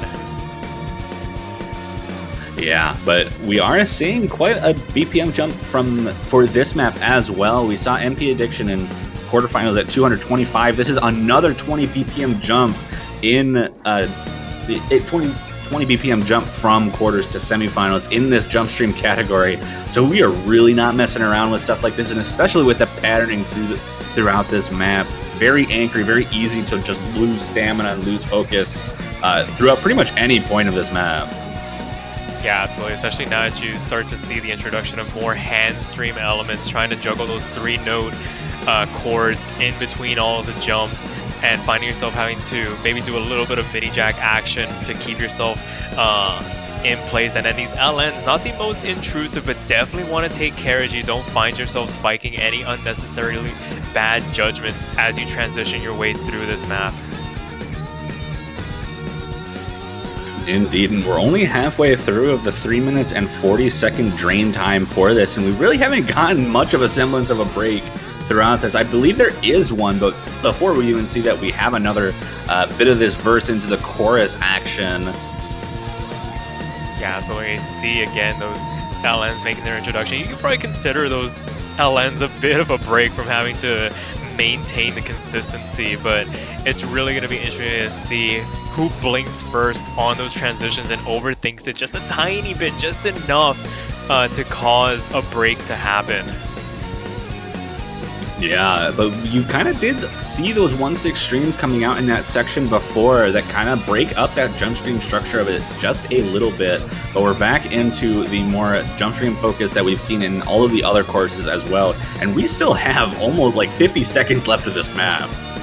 Yeah, it just feels like it goes on forever, and especially in a pressure situation, maps this long feel never ending. You just want the map to stop at a certain point, and that's really where that mentality comes into play, to be able to push through and continue reading your way through it, because you cannot afford to take your foot off the gas for even a second, because if you're able to put up a good score on this, the players on the other side of the lobby are also able to put up equally as good performances.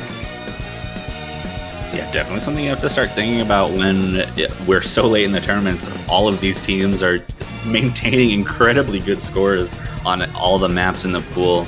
We're approaching the end where you get a little bit of a break. No more jump stream after that point, but still 3.5 minutes of absolutely brutal 246 BPM jump stream is going to be quite the stamina drain for many players. But that's our last rice pick.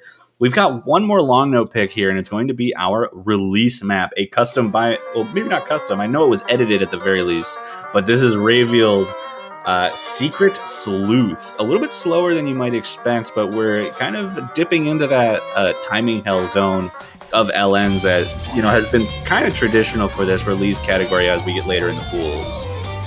Yeah, absolutely. If Peta might have gave you a bit of trouble in the quarterfinals, it is going to be a whole nother level in terms of release coordination. You can already see a lot of very awkward snap timings making their way through as this map begins. Yeah, and we also have a bit of a swing rhythm throughout this, so that the release aspect of this is also going to be somewhat tested on your ability to hold on to the rhythm properly through these long note patterns and swing rhythm as well. Yeah, absolutely. Can definitely find those less accustomed to swing, rounding out those patterns just enough to affect their overall judgments. Definitely want to make sure you give full care to the timing of those swingy rhythms throughout this map, especially when it comes to those short LNs as well.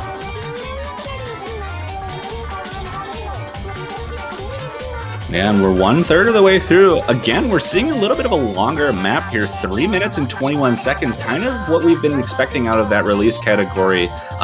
In the more recent pools, and you know, I did mention the whole timing hell thing, but those are also traditionally a lot longer and have more of like that consistency aspect to them.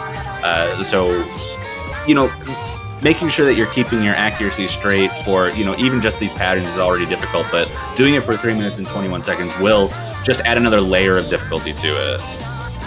Yeah, so it is really going to test the overall team structures of the teams remaining, because with picks as long as these, you definitely want to start to consider using your full allotment of players, even if they might not have the highest scores or being able to put up the round out the compositions as well as you might like. Being able to conserve the stamina of the team as a whole in these longer form matches is probably going to start to become a bit of a factor as we make our way deeper into this late game of the tournament.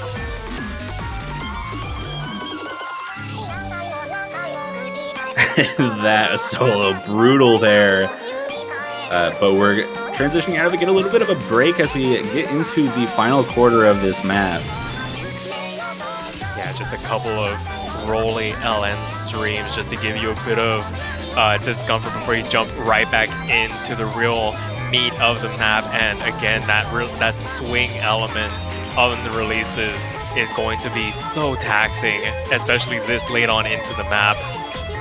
Yeah, absolutely. And some of these LNs just having a little bit of that off release, especially in this ending. It's getting pretty dense. Definitely going to be a point of contention for this map in particular as this ending gets even denser towards the end. Yeah, you start to transition into the full inverse and full swing inverse, if I do say so myself. A lot of really short starts and stops on the releases.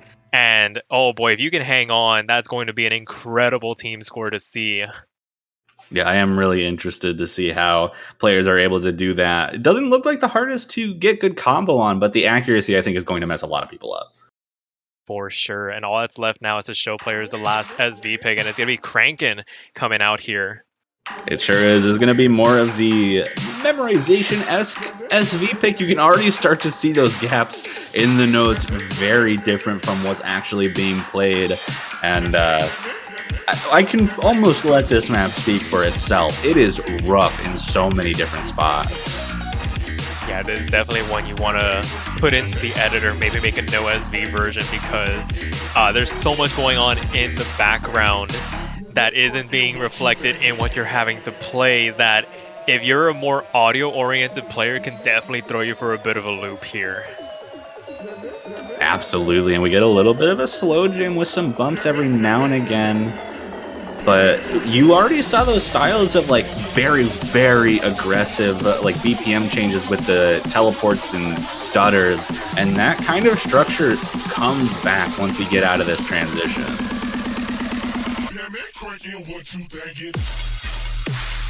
Oh, and there comes these teleports are so aggressive, and the fact that it's just pure LN structures is going to give players fits having to read their way through it, maintain the release timings throughout all of those jumps, and then you have these 0 BPM teleports. So rough. They're so difficult to get down right. Oh, I can definitely see some players maybe flinching from not realizing what's to come and just dropping combo left and right. This is really going to be a true test of those teams that have those good SV players. Best of luck to them, because this is very hard towards the ending. Yeah, also, you just noticed those 4 notes that looked like they were a flam, but they were actually a quad, so that is something you're going to have to just completely ignore your visual capabilities for, like just there again. Oh my goodness, this is... And then the fact that you have those LNs as well thrown in throughout that teleport section is just... It's nightmarish, dare I say, for an ending. Yeah, that ending is pretty rough. It was mostly on the reading side, but those quads, I think, are definitely going to start catching people off guard. Yeah, for sure. But with that being said, all that's left is to show players the tiebreaker for these semifinals. And oh boy, it is going to be multi-genre SmackDown coming in here for this semifinals round. Absolutely, and this map has a pretty interesting structure overall.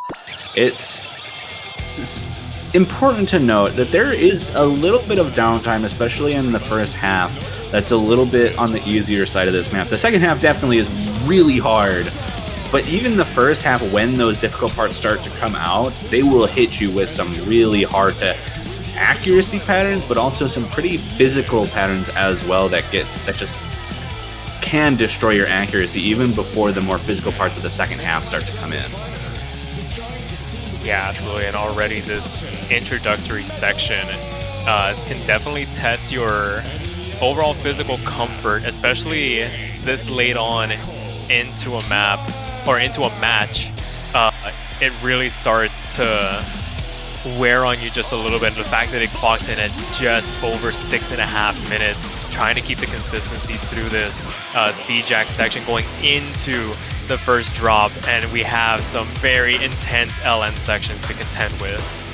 Absolutely, we do. And something else to actually note about this is that, like, the song multi-genre SmackDown kind of implies that there's a lot of different genres. So the structure of the song actually pushes this to a point where there's a lot of different styles of patterns. Like, we're already seeing so many different varying pattern structures with those LN trills and the dense LN kind of coordination-ish patterns, and then those mini jacks following up immediately in a more hybrid-y section. And we're a quarter of the way through, and we've already seen that, and there's so much more left to go. Yeah, for sure. And I feel like this is a really good way of testing players' consistency throughout multiple styles of mapping, because I mean we really want those teams that are very proficient and more well-rounded progressing through, and I feel like the song lends itself to what we're trying to test in terms of well-roundedness. We're seeing it here going into the second third of the map. A couple more genre switches here. Absolutely, we get another small break. Like I said, there is a bit of downtime, especially in this first half, but it transitions pretty quickly between the different styles and the different sections of the map, as we're starting to see that transition with the mini jacks and the long notes coming in as we go into this next bit of the map, which I believe is a little bit more technical oriented, or maybe with some releases, but it has those technical elements. That LN burst. Yeah, technical, and then you just get jump scared by a wall of LN inverse. It definitely keeps you on your toes, cannot relax for even a second. So to be fair, you see the Rice transitions into the LNs, and it's basically like a smattering of different snaps being asked to be played at the same time as you transition your way into the back half of the map. Yeah, and here we see a little bit more of a chord jacky structure to some of the patterns. I don't actually know what BPM this is at, but it sounds like about 160, so those are going to be pretty tough, especially with the density introduced with them, and now that we're introducing some of the long notes into the mix, that's going to make it even more rough to handle. For sure, and then you have those little bit of speed elements thrown in before you get into a bit of a break, a chance to recompose yourself. You're halfway through the map, and if you're holding on to a full combo this late into the map, you can imagine a nerve starts to spike up just a little bit. You start thinking about the overall team performance, how everybody else is doing in comparison to your own scoring. You just want to hang on for dear life. Yeah, and we're starting to get into a transition section here. One final break, I believe, for this map as we get into the last third. And like I said, the true difficulty really does start in this second half once we get out of this transition. And when I tested this for the first time, I got jump scared by the long note section that's coming up. Oh boy, and that coming from a long note player is something that should strike fear into the players as to what is to come. Not to mention that these patterns in this transition are really hard. Like, you got those kind of like camel jacky patterns, some mini jacks as well, the bursts, and then the density of the LNs just throws you out the window. Yeah, this LN section is defenestration at its finest. If you are not prepared for that transition, you can just say goodbye to your run and probably goodbye to the entire round, because that is quite a bit of a spike going into the last quarter of the map, and it does not stop. The density remains in those LN structures. Yeah, we still have about 45 seconds to a minute left as we get into a little bit more of a break. Still one more section left to go before we finish off this map, and we already saw that LN difficulty spike. You can definitely expect something real interesting to start showing up as we get into the finale of the chart. Definitely the most physically demanding part coming up. Yeah, it's as though that LN density section wasn't enough. You start to see the BPM start to ramp up.